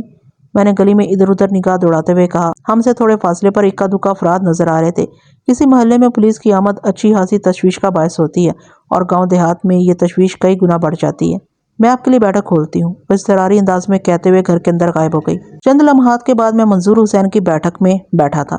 تھوڑی دیر بعد بلقیس بھی وہاں آ گئی۔ اس کی عمر 40 کے قریب رہی ہوگی، تاہم اس عورت نے خود کو بڑے سلیقے سے سنبھال رکھا تھا اور لگتا ہی نہیں تھا کہ وہ 2 بچوں کی ماں ہے۔ رسمی باتوں کے بعد میں نے اصل موضوع کی طرف آتے ہوئے کہا، رخسانہ کے باپ کا کہنا ہے کہ وہ کل دوپہر 4 بجے آپ کے گھر آئی تھی۔ تمہاری بیٹی راحیلہ اس کی سہیلی ہے۔ وہ رسانیے سے بولی، نواز نے ہمیں بھی یہی کہا تھا۔ وہ کل 3-4 مرتبہ ہمارے گھر آ کر رخسانہ کے بارے میں پوچھ چکا ہے۔ مجھے تو یہ شخص بہت برا لگتا ہے، بھلا یہ بھی کوئی بات ہے؟ اس نے منہ کو ایک خاص زاویے سے ٹیڑھا کیا اور چپ ہو گئی۔ میں نے پوچھا، بلقیس تم کون سی بات کا ذکر کر رہی ہو؟ وہ جی آپ انصاف کریں، وہ تیز آواز میں بولی، اگر نواز کی لڑکی نہیں مل رہی تو اس میں ہمارا کیا قصور ہے؟ ہم نے تو صاف صاف کہہ دیا رخسانہ ہمارے گھر آئی نہیں، لیکن وہ پوچھتا ہے جب وہ ہمارے گھر نہیں آئی تو پھر کہاں گئی؟ ہم کوئی اس کی لڑکی کے ٹھیکیدار لگے ہوئے ہیں؟ تھانے دار جی، سچی بات تو یہ ہے کہ نواز یہ ساری بھاگ دوڑ اور روب داب اپنی بیوی کی تسلی اور خوشنودی کے لیے کر رہا ہے، ورنہ سب جانتے ہیں کہ اسے رخسانہ سے کتنی محبت ہے۔ تم کہنا کیا چاہتی ہو؟ میں اس کی بات سن کر چونک اٹھا۔ کیا نواز کو اپنی بیٹی رخسانہ سے محبت نہیں؟ وہ اپنی بیوی کو خوش کرنے کے لیے جھوٹی محبت کیوں ظاہر کرے گا؟ اس کا مطلب ہے آپ کو اصل حالات کا پتہ نہیں۔ تم ہی بتا دو کیا ہیں اصل حالات؟ وہ قدرے انکشاف انگیز لہجے میں بولی، رخسانہ نواز کی سگی بیٹی نہیں ہے۔ تو وہ میرے اس ایک لفظی سوال کے جواب میں بولی، تو یہ کہ نواز محض زاہدہ کی دلجوئی کے لیے بڑی شدت سے رخسانہ کو تلاش کرتا پھر رہا ہے، تاکہ زاہدہ اس کی پریشانی سے متاثر ہو جائے اور اسے اور زیادہ اپنا ہمدرد سمجھنے لگے۔ رخسانہ دراصل زاہدہ کی بیٹی ہے۔ میری الجھن میں اضافہ ہو گیا۔ میں نے بلقیس سے پوچھا، ٹھیک ہے، نواز اگر رخسانہ کا سوتیلا باپ ہے تو اس سے کیا فرق پڑتا ہے؟ بہت فرق پڑتا ہے جی، وہ آواز کو دبا کر بولی، یہ ساری زمین، اتنا بڑا مکان اور باقی سب کچھ زاہدہ ہی کا تو ہے۔ 1 سال پہلے اس کے خاوند کا انتقال ہو گیا تھا۔ پتہ نہیں نواز نے اس پر کیا جادو کر دیا کہ وہ اس سے شادی پر تیار ہو گئی۔ رخسانہ زاہدہ کے پہلے خاوند نذیر حسین کی اولاد ہے۔ نواز تو کنگلا شخص تھا، زاہدہ سے شادی کے بعد اس کے بارے نیارے ہو گئے۔ وہ اس آرام و آسائش کو کیسے ہاتھ سے جانے دے گا؟ زاہدہ کو خوش کرنے کے لیے وہ ہر قسم کی چاپلوسی کر سکتا تھا۔ رخسانہ کی تلاش میں سرگرمی دکھا کر وہ زاہدہ کو باور کرانا چاہتا ہے کہ وہ بھی رخسانہ کو اپنی بیٹی سمجھتا ہے۔ بلقیس کی جلی کٹی میں مجھے کوئی ربط یا مقصد نظر نہ آیا۔ یہ ایک عورت کی دوسری عورت کے خلاف خیال آرائی تھی۔ بہرحال میں فضول باتوں میں الجھنے کی بجائے اسے اصل موضوع کی طرف لے آیا۔ بلقیس، تو تمہارے خیال میں کل دوپہر رخسانہ یہاں نہیں آئی تھی؟ میں نے اس کی آنکھوں میں دیکھتے ہوئے پوچھا، تمہاری بیٹی راحیلہ سے ملنے؟ نہ جی، وہ بالکل نہیں آئی۔ کل کا پورا دن اس کا ادھر آنا نہیں ہوا۔ اچھا، میں نے سنا تمہارا بیٹا ادریس ادھر دکان پر اپنے باپ کے ساتھی ہوتا ہے۔ آج تو یہ گھر میں نظر آ رہا ہے، خیریت تو ہے نا؟ اس نے ایک معقول جواز پیش کرتے ہوئے بتایا، ادریس دن میں گھر کا ایک چکر ضرور لگاتا ہے، اس طرح یہ ضروری سودا وغیرہ بھی لے آتا ہے اور باپ کے لیے دن کا کھانا بھی لے جاتا ہے۔ میں نے کہا، میں تمہاری بیٹی راحیلہ سے چند باتیں کرنا چاہتا ہوں، کیا وہ اس وقت گھر میں ہے؟ جی، میں اسے بلاتی ہوں۔ اتنا کہہ کر وہ بیٹھک سے اٹھی اور گھر کے اندرونی حصے میں چلی گئی۔ تھوڑی دیر بعد وہ واپس آئی تو اس کے ہمراہ ایک لڑکی بھی تھی۔ ظاہر ہے وہ لڑکی راحیلہ کے سوا اور کوئی نہیں ہو سکتی تھی۔ راحیلہ کی عمر 15 کے قریب تھی۔ وہ ایک دھان پان دراز قامت لڑکی تھی۔ بلقیس نے اپنی بیٹی سے مخاطب ہوتے ہوئے آواز بلند کہا، راحیلہ، تم تھانے دار صاحب کے پاس بیٹھو، تم سے رخسانہ کے بارے میں یہ کچھ پوچھنا چاہتے ہیں۔ گھبرانے کی ضرورت نہیں، یہ بڑے بھلے مانس ہیں، جو بھی پوچھیں سچ سچ بتا دینا۔ میں ذرا ادریس کو کھانا باندھ دوں اور ملک صاحب کے لیے بھی کوئی چائے پانی کا بندوبست کروں۔ میں نے ہاتھ اٹھا کر اسے سختی سے منع کرتے ہوئے کہا، کسی تکلف کی ضرورت نہیں بلقیس۔ پھر بھی ملک صاحب، اب خیر سے پہلی مرتبہ ہمارے گھر آئے ہیں، میں اس وقت سرکاری فرائض کی انجام دہی پر ہوں۔ میں نے 2 ٹوک انداز اختیار کرتے ہوئے کہا، چائے پانی پھر کبھی صحیح، تم اپنے خاوند کا کھانا بھجواؤ، جب تک میں تمہاری بیٹی سے بات کر لیتا ہوں۔ بلقیس نے مزید کوئی جرا یا اصرار نہیں کیا اور وہاں سے رخصت ہو گئی۔ میں راحیلہ کی جانب متوجہ ہو گیا۔ وہ ایک کرسی پر ڈری سہمی بیٹھی تھی۔ میں نے اس کا نفسیاتی خوف دور کرتے ہوئے گفتگو کا آغاز کیا۔ میں نے اپنے لہجے میں بے انتہا نرمی اور شفقت کو شامل رکھا تھا۔ مجھے تمہاری سہیلی کی گمشدگی کا سخت افسوس ہے اور میں پوری کوشش کر رہا ہوں کہ جلد از جلد اسے ڈھونڈ نکالوں۔ تم اس بارے میں جو کچھ جانتی ہو مجھے بتا دو۔ وہ کل ہمارے گھر نہیں آئی تھی، وہ میرے خاموش ہونے پر نحیف سی آواز میں بولی۔ یہ بات تو تمہاری امی نے بھی مجھے بتا دی ہے، میں نے میٹھے لہجے میں کہا، پھر اس کا اعتماد بحال کرنے کی خاطر اور مہربان ہو گیا۔ بیٹی، میں دراصل یہ جاننا چاہتا ہوں، اگر رخسانہ تمہارے گھر نہیں آئی تو پھر کہاں غائب ہو گئی؟ اپنے گھر سے تو وہ کل دوپہر 4 بجے یہ کہہ کر نکلی تھی کہ تم سے ملنے یہاں آ رہی ہے، اس کے بعد سے وہ کہیں نظر نہیں آئی۔ وہ تھوک نگلتے ہوئے بولی، میں اس کی گمشدگی کے بارے میں کچھ نہیں جانتی، تم کوئی اندازہ تو لگا سکتی ہو نا؟ چند لمحے تک غور و فکر کرنے کے بعد اس نے جواب دیا، نہیں جی، مجھے کچھ اندازہ نہیں۔ وہ تمہاری گہری سہیلی تھی، تم دونوں میں بہت سی باتیں ہوتی ہوں گی، کیا کبھی اس نے کہیں جانے کی خواہش ظاہر کی؟ یہ سوال میں نے اس خیال سے کیا تھا کہ ممکن ہے رخسانہ اپنی مرضی سے کہیں چلی گئی ہو اور کسی خاص سبب اس نے اپنے باپ کو بتانا ضروری یا مناسب نہ سمجھا ہو۔ ویسے اس کا امکان 2-3% سے زیادہ نہیں تھا، تاہم تفتیش کے دوران میں کسی بھی بات کو نظر انداز نہیں کیا جاتا۔ اپنے ٹارگٹ تک پہنچنے کے لیے بعض اوقات غیر اہم معاملے پر بھی غور و فکر کر لیا جاتا ہے، اور یہاں تو 2-3% امکان موجود تھا۔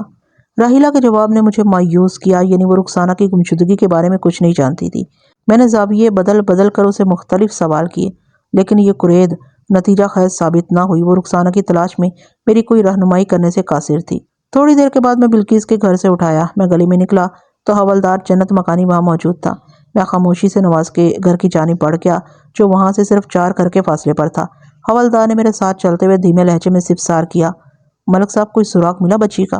میں نے گردن کو منفی جنبش دی اور اسی سے سوال کر ڈالا، میں نے تمہیں جو کام سونپا تھا اس کا کیا ہوا؟ میں بلقیس کے گھر میں لگ بھگ آدھا گھنٹہ بیٹھا تھا۔ میرے خیال میں یہ اچھا خاصا وقت تھا۔ حوالدار نے اس مشکوک بندے کے بارے میں معلومات حاصل کر لی ہوں گی۔ اس نے بتایا، جناب میں گلی چھوڑ کر تو نہیں جا سکتا تھا کیونکہ آپ ادھر گھر کے اندر موجود تھے، لہٰذا میں نے ادھر رہتے ہوئے اس کے بارے میں تھوڑی چھان بین کی ہے۔ اس بندے کا نام پرویز عرف پیجا معلوم ہوا ہے۔ پیجا ایک آوارہ اور لفنگا شخص ہے جی، قصبے میں ادھر ادھر چکراتا رہتا ہے، اس کی شہرت اچھی نہیں۔ میں گہری سوچ میں ڈوب گیا۔ پیجا جیسے آوارہ شخص کا نواز کی گلی میں کیا کام؟ اگر رخسانہ کی گمشدگی والا معاملہ سامنے نہ ہوتا تو میں پیجا کے بارے میں اتنی تشویش سے نہ سوچتا۔ ہماری تفتیش کی گاڑی شق پیٹرول سے آگے بڑھتی ہے، لہٰذا معمول سے ہٹی ہوئی ہر بات کو ذہن میں رکھنا پڑتا ہے۔ میں نے حوالدار سے پوچھا، اب پیجا یہاں کہیں نظر تو نہیں آ رہا، وہ کدھر گیا؟ جناب آپ جیسے ہی منظور حسین کے گھر میں داخل ہوئے وہ بھی ایک طرف کھسک گیا تھا۔ حوالدار بولا، میں نے دوسرے لوگوں سے مل کر اس کے بارے میں معلومات جمع کی ہیں۔ ہم باتیں کرتے ہوئے نواز کے دروازے پر پہنچ گئے۔ میں نے ایک مرتبہ پھر حوالدار کو باہر رکنے کی ہدایت کی اور پیجا کے بارے میں مزید معلومات اکٹھا کرنے کا فریضہ سونپ کر گھر میں داخل ہو گیا۔ میں نے واضح طور پر محسوس کیا تھا کہ پیجا اس گلی میں ہمیں واچ کر رہا تھا۔ یہ بھی ممکن تھا وہ پہلے سے گلی میں موجود نہ ہو اور ہمارا تعاقب کرتے ہوئے ادھر آیا ہو۔ وہ یہ دیکھنا چاہتا تھا کہ ہم وہاں کیا کرنے آئے ہیں اور کس گھر کی کنڈی کھڑکاتے ہیں۔ یہ وہ امکانات تھے جن میں سے کوئی بھی درست اور کوئی بھی غلط ثابت ہو سکتا تھا۔ میں نے سر دست پیجا کے خیال کو ذہن سے جھٹکا اور زاہدہ کی طرف متوجہ ہو گیا۔ اس وقت نواز اور زاہدہ کے ساتھ گھر کی بیٹھک میں بیٹھا تھا۔ گھر کا تیسرا فرد گمشدہ ہو چکا تھا۔ میں نے نواز کو مخاطب کرتے ہوئے کہا، تم تو اپنا بیان دے چکے ہو، اب میں تمہاری بیوی سے چند سوال و جواب کرنا چاہتا ہوں، تم ہمیں تنہائی میں بات کرنے کا موقع دو۔ وہ فوراً میرے مقصد تک پہنچ گیا اور اٹھ کر کھڑا ہو گیا، پھر بولا، ٹھیک ہے آپ لوگ بات چیت کریں، میں آپ کے لیے۔ اس کا جملہ مکمل ہونے سے پہلے میں نے 2 ٹوک انداز میں کہہ دیا، کسی چیز کی ضرورت نہیں، جب میں رخسانہ کو بازیاب کر لوں گا تو تمہارے گھر دعوت کھانے آؤں گا۔ وہ خاموشی کے ساتھ بیٹھک سے نکل گیا۔ وہ ایک خوش شکل عورت تھی، تاہم اس وقت بیٹی کی جدائی نے اسے خاصا نڈھال بلکہ بے حال کر رکھا تھا۔ اس کا حسن اور رعنائی بجھ کر رہ گئے تھے۔ میں نے اس شکستہ دل اور سختہ جگر ماں کی طرف ہمدردی سے دیکھا اور کہا، زیادہ تمہاری بیٹی کے یوں اچانک غائب ہو جانے کا مجھے بڑا دکھ ہے۔ انشاءاللہ میں بہت جلد اسے ڈھونڈ نکالوں گا، لیکن اس تلاش کے لیے مجھے تم لوگوں کے تعاون کی ضرورت ہے۔ کیسا تعاون؟ اس نے بھرائی ہوئی آواز میں پوچھا۔ میں نے کہا، اب تک کی تفتیش سے جو حقائق سامنے آئے ہیں ان کے مطابق رخسانہ اپنی سہیلی سے ملنے کا کہہ کر گھر سے نکلی تھی، لیکن وہاں نہیں گئی۔ تم مجھے بتاؤ گی کہ وہ اور کہاں جا سکتی ہے؟ اگر مجھے یہ پتا ہوتا رخسانہ کہاں گئی ہے تو میں اسے خود ہی نہ ڈھونڈ نکالتی، اس نے شکایتی لہجے میں کہا۔ نواز بتا رہا تھا، ایک مشکوک بندے کو پکڑ کر تھانے پہنچایا گیا ہے، آپ اس پر سختی کریں تو شاید میری بیٹی کا کچھ پتہ چل جائے۔ مجھے بتایا گیا ہے کہ وہ کل دوپہر میں رخسانہ سے بات کر رہا تھا۔ میں نے زاہدہ کو موسیٰ اور رخسانہ کے مابین ہونے والی گفتگو سے آگاہ کیا، پھر یقین دہانی کے انداز میں کہا، موسیٰ پر تو میں سختی اور نرمی دونوں آزماؤں گا۔ میں نے ایک چھاپہ مار ٹیم کو سرکس کی طرف روانہ کر دیا، وہ لوگ وہاں کی مکمل تلاشی لیں گے، دیکھو کیا سامنے آتا ہے۔ موسیٰ اور سرکس والوں پر تفتیش تو جاری ہے، لیکن مجھے آپ لوگوں کے تعاون کی زیادہ ضرورت ہے۔ ہو سکتا ہے کوئی ایسی بات سامنے آ جائے جو رخسانہ تک پہنچنے میں مددگار ثابت ہو۔ میں جتنا جانتی تھی وہ آپ کو بتا دیا، وہ کمزور سے لہجے میں بولی۔ میں نے قدرے مختلف انداز میں پوچھ گچھ کے سلسلے کو آگے بڑھایا۔ مجھے پتا چلا ہے تم کل اپنی بڑی بہن کو دیکھنے سامنے والے گاؤں گئی تھی۔ شادہ کی حالت اچھی نہیں ہے، اس نے بتایا۔ ہو سکتا ہے مجھے کل میں دوبارہ اس کی طرف جانا پڑے، بیچاری نے اپنا بیٹا بھیج دیا تھا مجھے لے جانے کے لیے، وہی مجھے کل رات کو چھوڑ کر بھی گیا ہے۔ میں 9 بجے رات واپس گھر پہنچی اور مشتاق اسی وقت لوٹ گیا۔ رخسانہ کی گمشدگی کی خبر شادہ تک بھی پہنچ گئی ہے؟ میں تو اس سے ہول رہی ہوں کہ اس بیچاری پر کیا گزرے گی، وہ تو پہلے ہی شدید بیمار ہے۔ اللہ تمہاری بہن کو صحت یاب کرے۔ میں نے خلوص سے دل سے دعا دی، پھر پوچھا، میری معلومات کے مطابق تم کل 3 بجے گھر سے روانہ ہوئی تھی، اس وقت نواز کھیتوں میں تھا، تم رخسانہ کو اپنے ساتھ ہی لے جاتی تو زیادہ اچھا نہیں تھا؟ وہ گھر میں اکیلی رہ گئی تھی۔ وہ تامل کرتے ہوئے بولی، میں نے اس بارے میں نہیں سوچا تھا۔ رخسانہ پہلے بھی کئی بار گھر میں اکیلی رہی ہے، اسی لیے میں کسی قسم کی فکر میں مبتلا نہیں ہوئی۔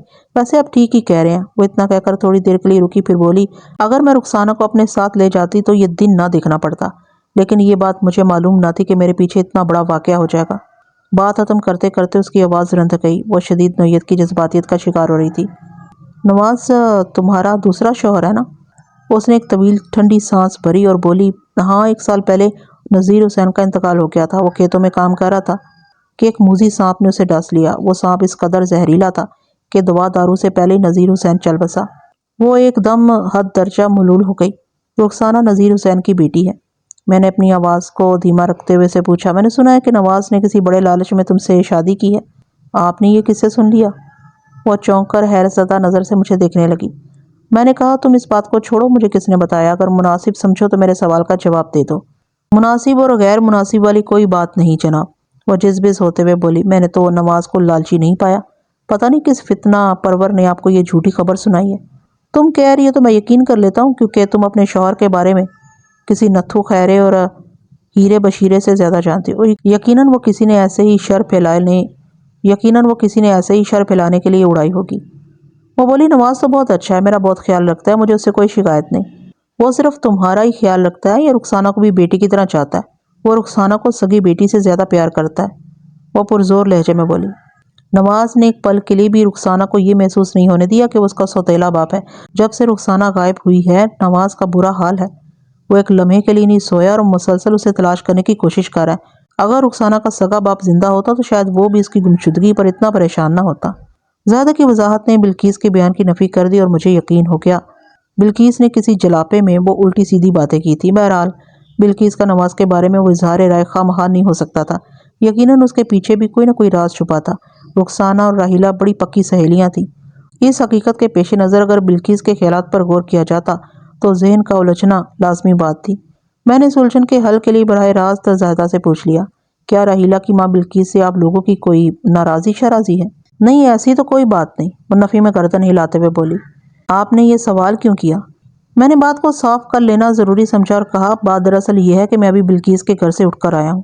رخسانہ کے سلسلے میں اس سے پوچھ کر بہت ضروری تھی۔ جب نواز کا ذکر آیا تو اس نے کچھ ایسی باتیں کی جن سے میں نے یہ نتیجہ اخذ کیا کہ وہ آپ لوگوں سے خفا ہے۔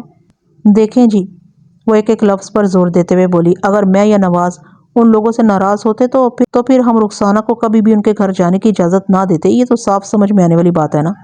زیادہ کی بات میں اچھا خاصا وزن تھا، اس نقطے کو نظر انداز نہیں کیا جا سکتا تھا۔ میں سوچ میں پڑ گیا، پھر بلقیس نے وہ منفی باتیں کیوں کی تھیں؟ یہی سوچ بڑبڑاہٹ کی صورت میں میرے ہونٹوں سے بھی پھسل گئی۔ زیادہ نے اصراری لہجے میں پوچھا، ایسی کون سی باتیں ہیں مجھے بھی تو بتائیں۔ میں نے نہایت ہی مختصر الفاظ میں اسے بلقیس کے خیالات سے آگاہ کر دیا۔ اس دوران میں وہ بڑی گہری نظر سے مجھے دیکھتی رہی۔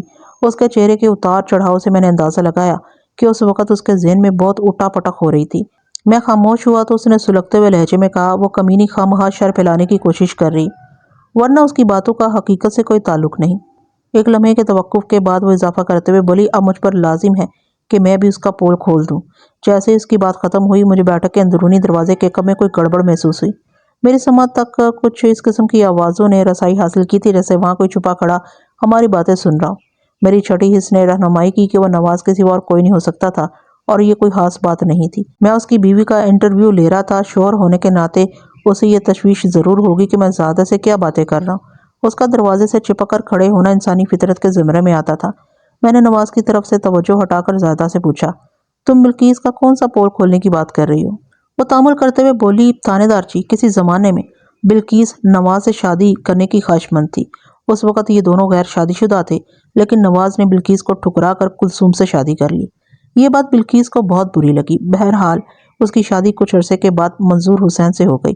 وقت اپنی مخصوص رفتار سے آگے بڑھتا رہا اور چند سال پہلے کلثوم کا انتقال ہو گیا۔ ان کے کوئی اولاد پیدا نہیں ہوئی تھی، اس لیے نواز اکیلا رہ گیا۔ اس زمانے میں بلقیس نے ایک مرتبہ پھر نواز سے ربط ضبط بڑھانے کی کوشش کی اور میں نے یہاں تک سنا ہے یہ کمبخت اپنے خصم کو چھوڑنے پر بھی تیار ہو گئی تھی، لیکن نواز نے اس کی حوصلہ افزائی نہ کی۔ یہاں تک بتانے کے بعد وہ رکی، ایک طویل گہری سانس لی اور سلسلہ کلام کو آگے بڑھاتے ہوئے بولی، 2 بار ناکامیابی نے بلقیس کو نواز کی طرف سے خاصا بدگمان کر دیا اور جب کچھ عرصہ پہلے میں نے نواز سے شادی کی تو یہ بالکل ہی بجھ کر رہ گئی، یا یوں سمجھ لیں کہ یہ عورت انگاروں پر لوٹنے لگی۔ یہ اسی تپن اور جلن کا نتیجہ ہے جو وہ نواز کے بارے میں یوں الٹی سیدھی باتیں کر رہی ہے۔ زیادہ کی وضاحت نے میرا ذہن صاف کر دیا۔ یہ بات اچھی طرح میری سمجھ میں آ گئی کہ بلقیس نے نواز کی مخالفت میں وہ بکواس کیوں کی تھی۔ بہرحال مجھے ان دو گھرانوں کی باہمی رنجش اور چپکلش سے کوئی سروکار نہیں تھا۔ اس طرح تو ہوتا نا پھر اس طرح کے کاموں میں۔ زادہ نے نواز کی صفائی کا سرٹیفکیٹ دے دیا تھا۔ میں مطمئن ہو گیا اور ایک نہایت ہی اہم پہلو سے ایک سوال کیا۔ جب تم لوگوں کے دلوں میں اتنی بلند دیواریں اٹھی ہوئی ہیں تو پھر تم لوگ اپنی بیٹی کو ادھر ادھر کیوں بھیجتے ہو؟ رخسانہ راحیلہ کی گہری سہیلی ہے نا؟ جناب سچی بات تو یہ ہے کہ میرے دل میں بلقیس کے لیے کوئی میل نہیں۔ اور آسانیت سے بولی، وہ اگر اس قسم کے گھٹیا خیالات رکھتی ہے تو اس کا دین ایمان۔ جہاں تک راحیلہ اور رخسانہ کے ملنے جلنے کا سوال ہے تو وہ دونوں بچپن کی سہیلیاں ہیں۔ میں نے کبھی ان کی تفریح اور کھیل کود میں رکاوٹ ڈالنے کی کوشش نہیں کی، اور اس کی ایک خاص وجہ بھی ہے۔ میں نے پوچھا، اب کیا خاص وجہ ہے؟ آج سے پہلے بلقیس نے اتنی ہلکی باتیں کبھی نہیں کی، زادہ نے بتایا، لیکن اب مجھے سوچنا پڑے گا۔ میں نے گفتگو کا رخ ایک خاص سمت میں موڑ دیا۔ نواز رخسانہ کا سوتیلا باپ ہے۔ تم نے بتایا کہ وہ رخسانہ سے بڑی محبت کرتا ہے، اسے اپنی سگی اولاد کی طرح سمجھتا ہے۔ کیا کبھی اس نے رخسانہ کو ڈانٹا ڈپٹا بھی ہے؟ یہ سوال میں نے اس نظر سے پوچھا تھا کہ کہیں رخسانہ نواز کی ڈانٹ پھٹکار سے دل برداشتہ ہو کر خود ہی گھر چھوڑ کر کہیں چلی نہ گئی ہو۔ لیکن زادہ کے جواب نے میرے خدشے کی تردید کر دی۔ وہ اپنے بیان پر ڈٹی رہی کہ نواز کسی سگے باپ کی طرح رخسانہ کا خیال رکھتا تھا۔ آخر میں نے پرویز عرف پیجا کے بارے میں چند سوالات کیے، لیکن کوئی مفید بات معلوم نہ ہو سکی۔ پیجا نے کبھی انہیں تنگ کرنے کی کوشش نہیں کی تھی۔ میں نے زادہ کو تسلی دی کہ انشاءاللہ میں بہت جلد اس کی بیٹی کو ڈھونڈ نکالوں گا۔ اس کے بعد اس کے گھر سے باہر نکل گیا۔ تفتیش کی گاڑی اتنی سست رفتار سے گھسٹ رہی تھی کہ ایسا لگتا تھا کہ وہ کسی ایک ہی اسٹیشن پر کھڑی ہو۔ میں نے محسوس کیا کہ اس میں مزید ایندھن ڈالنے کی ضرورت ہے۔ میں نے حوالدار جنت مکانی کو اپنے ساتھ لیا اور تھانے کی جانب روانہ ہو گیا۔ حوالات میں مزید 5 افراد کا اضافہ ہو چکا تھا۔ وہ اپنے حلیے اور لبادے سے سرکس سے متعلق نظر آتے تھے۔ ان میں 2 چھیل چھبیلی لڑکیاں اور 3 مرد تھے۔ موسیٰ پہلے ہی سے وہاں موجود تھا۔ لگتا تھا اے ایسے خدا بخش پورے سرکس ہی کو اٹھا لایا ہو۔ میں نے حیرت اور دلچسپی کے ملے جلے تاثرات کے ساتھ حوالات کا نظارہ کیا اور اپنے کمرے کی جانب بڑھ گیا۔ راستے میں مجھے خدا بخش کھڑا نظر آ گیا۔ میں نے اشارے سے اسے اپنے کمرے میں بلا لیا۔ یہ سب کیا ہے خدا بخش؟ میں نے اپنی کرسی پر بیٹھتے ہوئے اس سے سوال کیا۔ وہ میری اجازت حاصل کرنے کے بعد بیٹھتے ہوئے بولا، سر میں نے آپ کے حکم کی تعمیل کر دی ہے۔ کیا مطلب ہے تمہارا؟ میں نے اسے گھورا۔ میں نے تمہیں ایسا کون سا حکم دیا تھا کہ تم سارے سرکس کو لا کر حوالات میں بند کر دو؟ وہ کسی قسم کی شرمندگی کا مظاہرہ کیے بغیر بولا، ملک صاحب آپ نے یہاں سے روانہ کرتے وقت مجھے ہدایت کی تھی کہ وہاں جو بھی لڑکی نظر آئے میں اسے اپنے ساتھ تھانے لے آؤں۔ آپ نے حوالات میں جو 2 لڑکیاں دیکھی ہیں نا، ان کے سوا وہاں اور کوئی بھی نہیں تھی، اور جہاں تک 3 مردوں کا سوال ہے، ان تینوں نے کار سرکار میں رکاوٹ ڈالنے کی کوشش کی تھی۔ وہ ہمیں لڑکیوں کو تھانے لانے کی اجازت نہیں دے رہے تھے، لہٰذا آپ کے فرمان کے مطابق ہم 3 بندوں کو بھی اٹھا لائے ہیں۔ بس یہ ہے ساری کہانی۔ یہ ایسا ہی کی بات منطقی طور پر درست تھی۔ اس کی کارکردگی میں کوئی ٹیکنیکل فالٹ نہیں تھا، تاہم میں نے اسے جو ہدایت دی تھی ان کا ہرگز یہ مطلب نہیں تھا جو اس نے ثابت کر کے دکھایا تھا۔ میں نے در حقیقت اسے رخسانہ کی تلاش میں وہاں بھیجا تھا۔ وہ یقیناً میرے مقصد کو سمجھ نہیں سکا تھا۔ اس میں کامن سینس کی کمی تھی۔ میں نے افسوسناک نظر سے اسے دیکھا اور طنزیہ لہجے میں پوچھا، کیا وہاں بھی کسی کو چھوڑ آئے ہو یا سب ہی کو اٹھا لائے ہو؟ اس سرکس کا پورا سٹاف حاضر ہے جناب، وہ فخریہ لہجے میں بولا۔ موسیٰ کو تو ہم نے پہلے بند کر رکھا ہے، باقی 5 کو بھی میں پکڑ لایا ہوں۔ یہ کل 6 افراد مل کر ہی سرکس چلا رہے ہیں۔ اور وہ رخسانہ کہاں ہے؟ میں نے اس کی آنکھوں میں جھانکا۔ جس کی تلاش کے لیے یہ سارا کھٹراک پھیلایا گیا ہے وہ تو مجھے کہیں بھی دکھائی نہیں دے رہی۔ تم جن 2 لڑکیوں کو اپنے ساتھ ہانک کر لائے ہو وہ مختلف کھیل تماشے دکھانے والی شبدباز لڑکیاں ہیں۔ اس نے تیزی سے آنکھیں پٹ پٹائیں اور عام سے لہجے میں بولا، وہ تو پورے سرکس میں مجھے نظر نہیں آئی۔ بس دال دلیا جو کچھ بھی ہے آپ کے سامنے ہے۔ اس کے بعد مزید کسی سوال کی گنجائش باقی نہیں رہتی تھی۔ میں نے ASI خدا بخش کو کمرے سے باہر بھیج دیا اور اس سرکس کے کرتا دھرتا شخص کو اپنے پاس بلا لیا۔ وہ سب لوگ تھانے آ ہی گئے تھے تو ان سے فردن پوچھ گچھ ضروری ہو گئی تھی۔ کیا پتا اس بات چیت کے دوران میں کوئی ایسا نقطہ ابھر آتا جو رخسانہ کا سراغ لگانے میں معاون ثابت ہوتا۔ سرکس کے بنیادی کردار کا نام فرزند علی تھا۔ اس کی عمر 45 سال کے قریب ہوگی۔ وہ مضبوط کاٹھی کا مالک ایک چاق و چوبند شخص تھا۔ اس نے کمرے میں آنے کے بعد مجھے سلام کیا اور فریادی لہجے میں بولا، تھانے دار صاحب آپ کی نگری میں ہمارے ساتھ یہ کیا ہو رہا ہے؟ میں نے اسے کرسی پر بیٹھنے کا اشارہ کیا۔ وہ میری پیشکش سے فائدہ اٹھاتے ہوئے ایک کرسی کھینچ کر بیٹھ گیا اور بولا، ہم سیدھے سادے لوگ ہیں جناب، کسی لڑکی کے اغوا وغیرہ میں ہمارا کوئی ہاتھ نہیں۔ ہم اپنے کام سے کام رکھتے ہیں اور کھیل تماشے دکھاتے ہوئے نگر نگر گھومتے رہتے ہیں۔ آپ کے علاقے میں ہمارے ساتھ بہت زیادتی ہو رہی ہے، کم از کم آپ ہمیں ہمارا قصور تو بتا دیں۔ میں نے صورت حالات کی وضاحت کی اور کہا تم خود ہی اندازہ لگا لو اس نازک موقع پر ایک پولیس آفیسر کی حیثیت سے میرا کیا فرض بنتا ہے۔ جناب ہمارے سارے ٹینٹ اچھی طرح دیکھ لیے گئے ہیں۔ اس کا احتجاج جاری رہا اور رہائشی جھوپڑیوں کی ایک ایک شے کو الٹ پلٹ کر دیکھا جا چکا ہے۔ آپ کے بندوں کو وہ مطلوبہ لڑکی کہیں نہیں ملی، اس کے باوجود بھی وہ ہمیں بھیڑ بکریوں کی طرح ہانک کر یہاں لے آئے ہیں۔ اس کا احتجاج بجا تھا۔ ہاں مجھے احساس ہے اس سلسلے میں واقعی آپ لوگوں کے ساتھ تھوڑی سی زیادتی ہو گئی ہے۔ میں نے دانستہ محتاط الفاظ کا استعمال کیا تھا۔ اس کا غصہ ٹھنڈا نہ ہوا، شکایتی لہجے میں بولا جناب ہمارے ساتھ تھوڑی نہیں بلکہ بہت زیادہ زیادتی ہوئی ہے۔ یہ ہمارے دھندے کا وقت ہے، مگر ہمارے سارے فنکار ادھر آپ کے حوالات کی ہوا کھا رہے ہیں اور ادھر سرکس میں الو بول رہے ہیں۔ آپ اندازہ نہیں لگا سکتے ہمارا کتنا نقصان ہو رہا ہے۔ اس کی شکایت جائز اور قابل غور تھی۔ میں اس مسئلے پر گہری سنجیدگی سے سوچنے لگا۔ یہ ایسے ہی خدا بخش کی حماقت کے سبب وہ واقعہ پیش آیا تھا۔ اس نے میری ہدایات کو غور سے سننے کی کوشش نہیں کی اور اپنی کارکردگی دکھانے کے شوق میں ان سب کو اٹھا لایا تھا۔ جس مقصد سے میں نے اسے وہاں بھیجا تھا وہ پورا نہ ہو سکا تھا۔ میں نے فرزند علی کی تسلی کی خاطر کہا تم فکر نہ کرو، میں تم لوگوں کو زیادہ دیر یا نہیں روکوں گا۔ ضروری پوچھ گچھ کے بعد تمہیں جانے کی اجازت مل جائے گی۔ اور وہ موسیٰ؟ اس نے سوالیہ نظر سے مجھے دیکھا۔ وہ سرکس کا بہت ہی اہم آئٹم پیش کرتا ہے جناب، اس کے بغیر ہمارا سرکس سونا سونا سا لگتا ہے۔ اس نے مجھے بتایا ہے وہ خنجر زنی کا مظاہرہ کرتا ہے۔ میں نے کہا، پھر پوچھا وہ کس قسم کی خنجر زنی کرتا ہے؟ فرزند علی نے بتایا ادھر حوالات میں آپ نے جن 2 لڑکیوں کو بند کر رکھا ہے ان میں سے ایک کا نام رانی ہے۔ خنجر زنی کے آئٹم میں رانی موسیٰ کا ساتھ دیتی ہے۔ ہم رانی کو لکڑی کے ایک تختے کے ساتھ باندھ کر کھڑا کر دیتے ہیں۔ رانی کے ہاتھ اور پاؤں مضبوط رسی میں اس طرح جکڑ دیے جاتے ہیں کہ وہ اپنی مرضی سے 1 انچ بھی حرکت نہیں کر سکتی۔ موسیٰ کچھ فاصلے سے خنجر کھینچ کر اس پر پھینکتا ہے جو رانی کے جسم سے 1-2 سوت کے فاصلے پر چوبی تختے میں پیوست ہوتے چلے جاتے ہیں۔ یہ بہت ہی خطرناک آئٹم ہے جناب۔ اس نے بات ادھوری چھوڑ کر بڑی سنجیدگی سے مجھے دیکھا جیسے میرے تاثرات کو جانچنے کی کوشش کر رہا ہوں۔ میں نے تائیدی انداز میں کہا تمہارے بیان سے تو یہی لگتا ہے کہ یہ واقعی بہت خطرناک اور مہلک کھیل ہے۔ اگر موسیٰ کا نشانہ 1-2 سوت بھی چوک جائے تو رانی کی جان بھی جا سکتی ہے، لیکن موسیٰ کا کمال یہ ہے کہ اس کا نشانہ آج تک نہیں چوکا۔ وہ فخریہ لہجے میں بولا وہ اپنے فن میں بہت ماہر ہے اور جب وہ یہ مظاہرہ مکمل کر لیتا ہے تو پھر اس سے بھی زیادہ خطرناک، کٹھن اور حیرت انگیز کھیل کا مظاہرہ کرتا ہے۔ موسیٰ کے کھیل کا دوسرا راؤنڈ آنکھوں پر پٹی باندھ کر شروع ہوتا ہے اور وہ اس راؤنڈ میں اپنے فن کا مظاہرہ کر کے تماشائیوں سے داد و تحسین وصول کرتا ہے۔ وہ اپنی خوشی سے جیبیں بھی الٹ دیتے ہیں۔ سٹیج پر رانی اور موسیٰ کے قدموں میں ہر طرف نوٹ ہی نوٹ بکھرے نظر آتے ہیں۔ یہ بات سن کر مجھے واقعی حیرت ہوئی کہ موسیٰ آنکھوں پر پٹی باندھ کر بھی بالکل درست نشانہ لے سکتا تھا۔ اندازے میں لمحاتی اونچ نیچ رانی کی زندگی کا چراغ گل کر سکتی تھی۔ میں نے تعریفی لہجے میں کہا فرزند علی یہ موسیٰ تو بہت فنکار معلوم ہوتا ہے۔ میں بھی تو یہی کہہ رہا ہوں سرکار، اسے موقع مل گیا۔ آپ نے کتنے بڑے فنکار کو تھانے میں بند کر رکھا ہے۔ اگر آپ موسیٰ کے فن کو مانتے ہیں تو پھر اسے ہمارے ساتھ جانے کی اجازت دے دیں، بلکہ میں تو آپ کو دعوت دیتا ہوں کہ آپ ہمارے سرکس میں تشریف لائیں، وہاں آپ کو ایک سے بڑھ کر ایک آئٹم دیکھنے کو ملے گا۔ میرے دل میں خنجر زنی کے مظاہرے کو دیکھنے کا اشتیاق پیدا ہو رہا ہے۔ میں نے صاف کوئی کا اظہار کرتے ہوئے کہا موسیٰ کے بیان کردہ فن نے مجھے غائبانہ طور پر متاثر کیا تھا۔ اگر کبھی موقع ملا تو میں تمہارا سرکس دیکھنے ضرور آؤں گا۔ وہ بڑی ہوشیاری سے بولا جناب موقع نکالنے سے نکلتا ہے، اگر آپ کی اجازت ہو تو یہاں تھانے میں بھی یہ آئٹم پیش کیا جا سکتا ہے۔ رانی اور موسیٰ یہاں موجود ہیں، میں سرکس سے خنجروں والا باکس اور لکڑی کا تختہ منگوا لیتا ہوں۔ فرزند علی نے پوری کوشش کی کہ میں انہیں پہلی فرصت میں چھوڑ دوں۔ اس کی یہ کوشش بڑی حد تک جائز بھی تھی کیونکہ سرکس کے بند ہونے سے واقعی اس کا نقصان ہو رہا تھا، مگر میں نے اس کی حوصلہ افزائی نہ کی۔ تھانے میں یہ سب مناسب نہیں۔ اس آئٹم کو دیکھنے کے لیے اب میں تمہارے سرکس ہی آؤں گا۔ تمہارے سرکس کے اوقات کیا ہیں؟ وہ میرا جواب سن کر بجھ گیا اور بولا صبح 10 سے رات 8 بجے تک ہمارا سرکس کھلا رہتا ہے۔ اس دوران میں مختلف کھیل تماشے ہوتے رہتے ہیں۔ میں نے واضح طور پر محسوس کیا وہ خاصا مایوس ہو گیا تھا، لہٰذا میں نے صورتحال کی وضاحت کرتے ہوئے کہا موسیٰ کو تو میں سرے دست نہیں چھوڑ سکتا۔ جیسے ہی گمشدہ لڑکی کا کوئی سراغ ملا اور یہ ثابت ہو گیا کہ موسیٰ اس کی گمشدگی میں ملوث نہیں ہے، میں اسے جانے کی اجازت دے دوں گا۔ 1 دن کے لیے تم موسیٰ کے بغیر ہی سرکس چلانے کی کوشش کرو۔ اس کا منہ لٹک گیا۔ بہرحال وہ مجھ سے زیادہ جرا بحث نہیں کر سکتا تھا، اس لیے خاموش ہو کر بیٹھ گیا۔ میں نے اپنی معلومات کی خاطر اسے کریدنا شروع کیا۔ فرزند علی کیا تم بھی سرکس میں کوئی آئٹم پیش کرتے ہو؟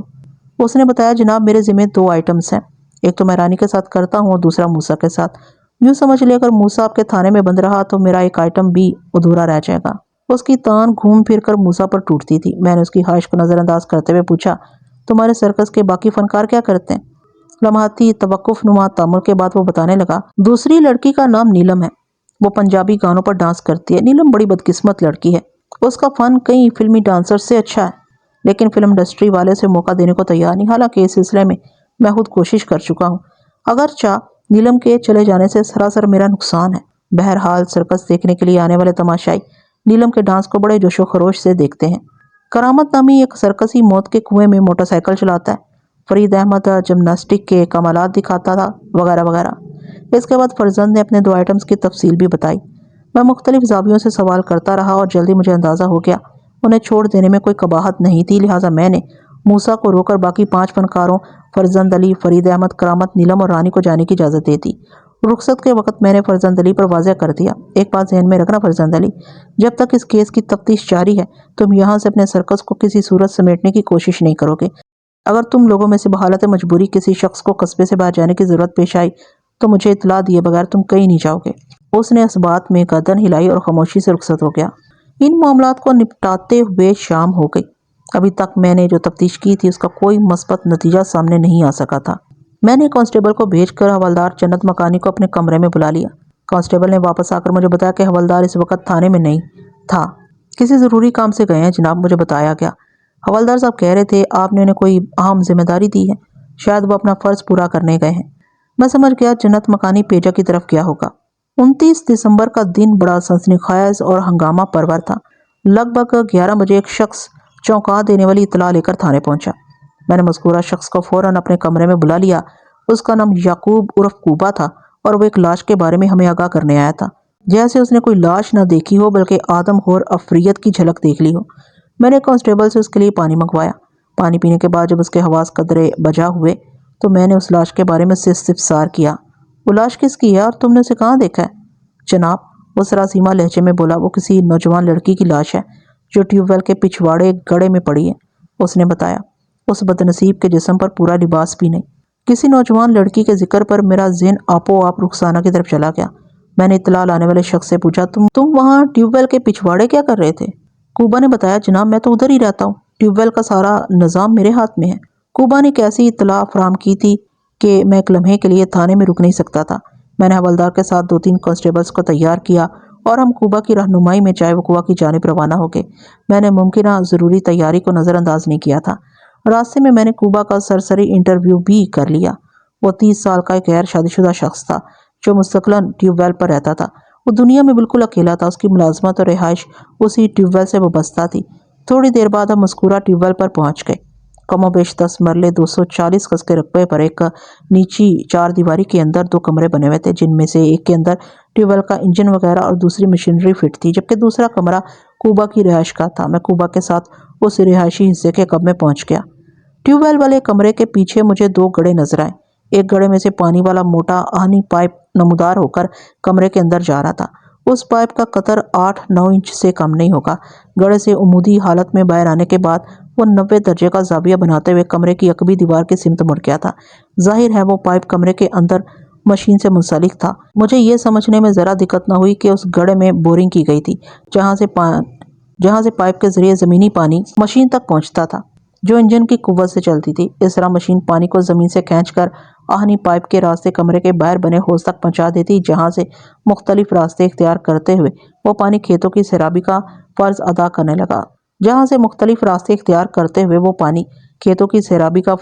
کرنے لگتا۔ اس مشین کو آسانی کے لیے واٹر پمپ سمجھ لیں۔ کوبا ہمیں لے کر دوسرے گڑھے کی جانب بڑھ گیا جو پہلے گڑھے کے پاس ہی واقع تھا۔ اس نے انگلی سے اشارہ کرتے ہوئے بتایا وہ نوجوان لڑکی ادھر پڑی ہے جناب۔ میں نے گڑھے کے کنارے پر کھڑے ہو کر اندر جھانکا اور دوسرے ہی لمحے مجھے نظر ہٹانا پڑی۔ کوبا نے ٹھیک ہی کہا تھا، اس بدنصیب لڑکی کے بدن کا زیریں حصہ لباس سے عاری تھا اور وہ گڑھے میں اوندھی پڑی تھی۔ اس کی پوزیشن کو دیکھ کر میں سمجھ گیا کہ اسے اوپر سے گڑھے میں پھینکا گیا تھا۔ لڑکی کا منہ چونکہ نیچے کی طرف تھا اس لیے اس کا چہرہ دکھائی نہیں دے رہا تھا، چنانچہ کسی پہچان کا سوال ہی پیدا نہیں ہوتا تھا۔ ویسے اس کی حالت سے میں نے اندازہ لگا لیا کہ اب اس کا شمار زندہ انسانوں میں نہیں کیا جا سکتا تھا۔ سب سے پہلا اور اہم مسئلہ اس لڑکی کی لاش کو کنویں سے باہر لانے کا تھا تاکہ اس کی شناخت ہو سکے۔ ویسے میری چھٹی حس پکار رہی تھی، وہ رخسانہ کے سوا اور کوئی نہیں ہو سکتی تھی۔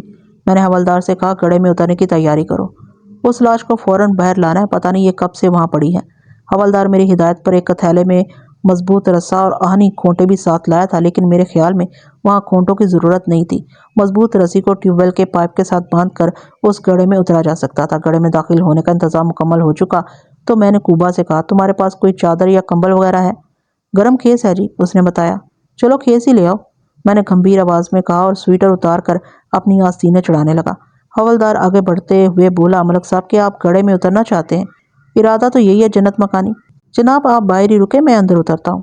تم بھی آ جاؤ، ایک سے دو بھلے، میں نے گہری سنجیدگی سے کہا۔ تہ میں اچھی خاصی کیچڑ موجود تھی، یہ چند روز قبل ہونے والی بارش کا نتیجہ تھا۔ میں نے برہنہ لاش کی جانب پست کر کے حوالدار کو پکارا اور کھیس پھینکنے کا حکم دیا۔ وہ گڑھا بمشکل 10 فٹ گہرا تھا۔ میری آواز فوراً حوالدار تک پہنچی۔ دوسرے لمحے اس کی جوابی صدا میری سماعت سے ٹکرائی۔ کیچ کریں ملک صاحب۔ میں نے کسی تجربے کار فیلڈر کی طرح دونوں ہاتھ آگے بڑھا کر کھیس کو کیچ کر لیا اور آنکھیں بند رکھتے ہوئے پیچھے گھوم کر وہ کھیس برہنہ لڑکی کی لاش پر ڈال دیا۔ اسی لمحے حوالدار کی آواز ایک مرتبہ پھر مجھ تک پہنچی۔ آ جاؤ ملک صاحب، آ جاؤ، میں نے حتمی لہجے میں کہا۔ اگلے چند منٹ میں ہم نے اس نو عمر لڑکی کو اس کھیس میں اچھی طرح لپیٹ دیا۔ اس سلسلے میں حوالدار نے میری بھرپور مدد کی۔ لڑکی کے بالائی بدن پر لباس موجود تھا، لہٰذا کھیس کو وہاں تک نہیں لپیٹا گیا۔ اس کام سے فارغ ہونے کے بعد ہم نے لڑکی یعنی کہ لاش کی کمر کے گرد رسے کے ایک سرے کو 2 مرتبہ گھما کر مضبوط گرا دے دی۔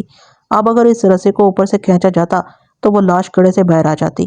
باہر آتے ہی میں نے تینوں کانسٹیبلز کو ہدایت کی کہ اب وہ اپنا کام شروع کر دیں۔ تھوڑی دیر بعد نو عمر لڑکی کی لاش چادر سے ڈھکی اس چارپائی پر پڑی تھی۔ یہ چادر کوبا چارپائی کے ساتھ ہی لے آیا تھا۔ کسی طرح رخسانہ کے ماں باپ کو بھی ہماری کارکردگی کی خبر ہو گئی تھی۔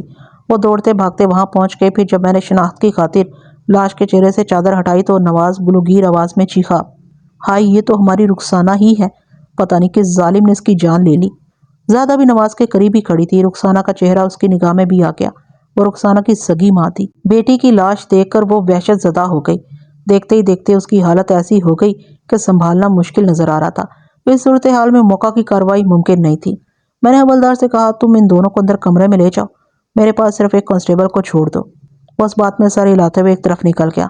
میں نے کوبا کو اشارہ کیا کہ وہ حوالدار کی مدد کرے۔ تھوڑی دیر بعد میں رفیق کے ساتھ لاش کے پاس رہ گیا۔ میں نے سب سے پہلے لاش کا معائنہ کرنے کی ٹھانی۔ اس بات میں کسی شک و شبہے کی گنجائش باقی نہیں تھی کہ رخسانہ اب اس دنیا میں باقی نہیں رہی تھی۔ تاہم خانہ پوری کے لیے میں نے اس کے وائٹل سائنس چیک کیے اور میرے اندازے کی تصدیق ہو گئی۔ میں نے چادر کو ملبوس حصے تک ہٹا دیا۔ رخسانہ نے بوقت موت پھولدار فلا لین کی قمیض پہن رکھی تھی اور اس کے بالائی اور زیریں بدن پر جا بجا سبز گھاس کے تنکے چپکے ہوئے تھے۔ اس گڑھے میں مجھے ایسی گھاس کہیں نظر نہیں آئی تھی، اس لیے یہ ایک چونکا دینے والی بات تھی۔ میں نے اس کے چہرے اور گردن کا بھی بغور جائزہ لیا اور مجھے 80% یقین ہو گیا کہ اسے گلا گھونٹ کر موت کے گھاٹ اتارا گیا تھا۔ میں نے جب سے رخسانہ کی لاش کو دیکھا تھا، ایک خیال میرے ذہن میں مجسم ہو کر رہ گیا تھا۔ مجھے پورا وثوق تھا کہ موت کے منہ میں دھکیلنے سے قبل اس ستم نصیب پر مرجمانہ حملہ بھی کیا گیا تھا۔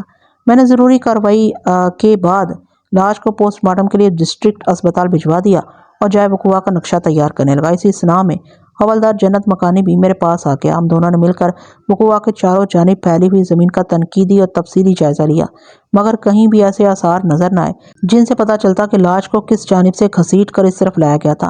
اس کا ایک ہی مطلب تھا، اسے کندھے پر اٹھا کر وہاں تک لایا گیا تھا، اس کے بعد اس گڑھے میں پھینک دیا گیا تھا۔ رخسانہ کے بدن پر چپکے ہوئے گھاس کے سبز تنکے ذہن کو الجھا رہے تھے۔ میں نے اس گڑھے کے محل وقوع کا جائزہ لیا۔ اس کی مشرقی سمت ٹیوب ویل والا کمرہ تھا۔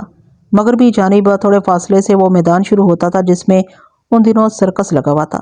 پہلے سرکس والوں کی جھونپڑیاں پڑتی تھی اور اس کے بعد کھیل تماشے والے بلند و بالا ٹینٹ وغیرہ۔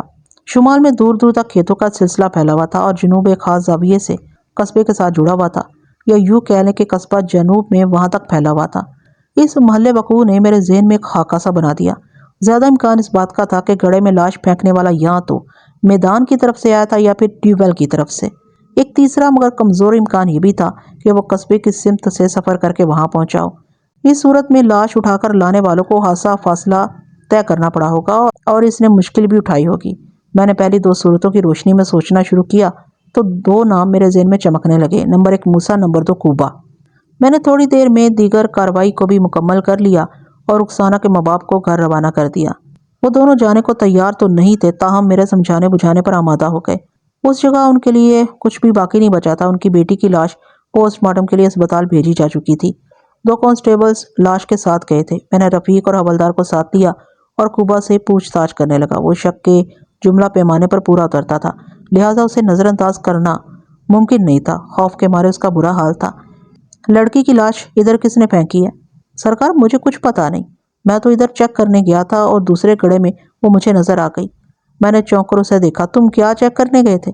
یعقوب عرف کوبا بھاری جسے کا مالک اور درمیانہ قامت شخص تھا، عمر 30 کے قریب تھی۔ اس نے میرے سوال کا جواب دیتے ہوئے بتایا کہ ٹیوب ویل چلتے چلتے اچانک رک گیا تھا۔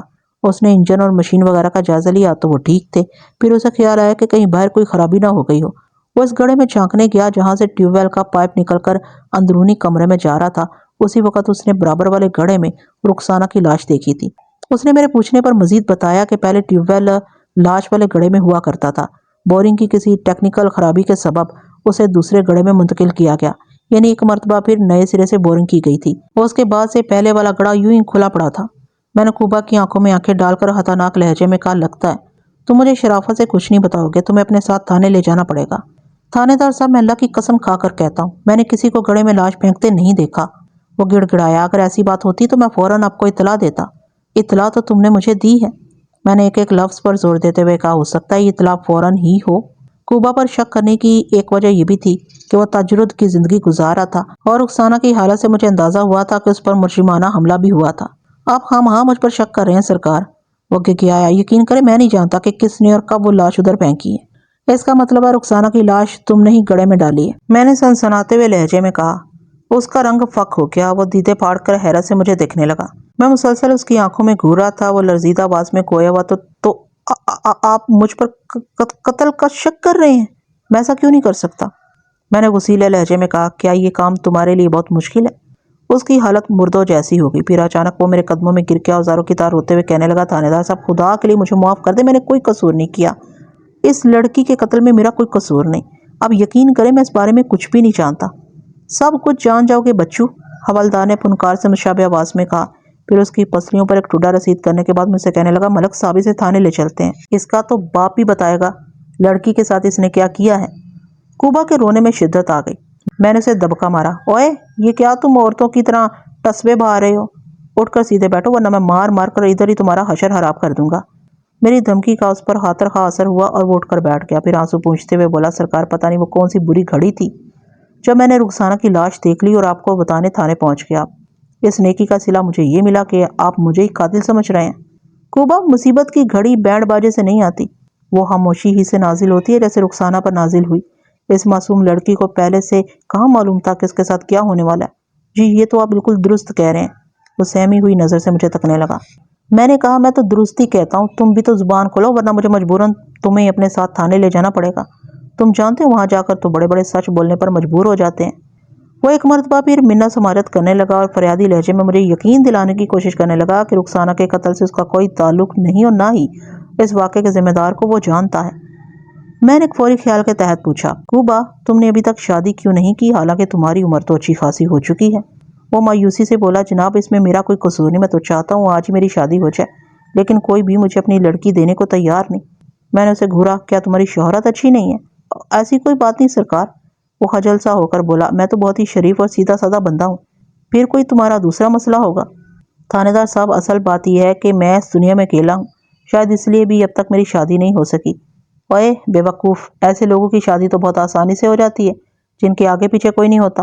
میں نے ڈانٹ امیز لہجے میں کہا، لڑکی والے سمجھتے ہیں ان کی بیٹی راج کرے گی، نہ ساس نند کا مسئلہ اور نہ ہی کوئی اور کٹراگ۔ پتہ نہیں اب تک تم کیسے بچے ہوئے ہو، قصبے والوں کی نظر تم پر کیوں نہیں پڑی؟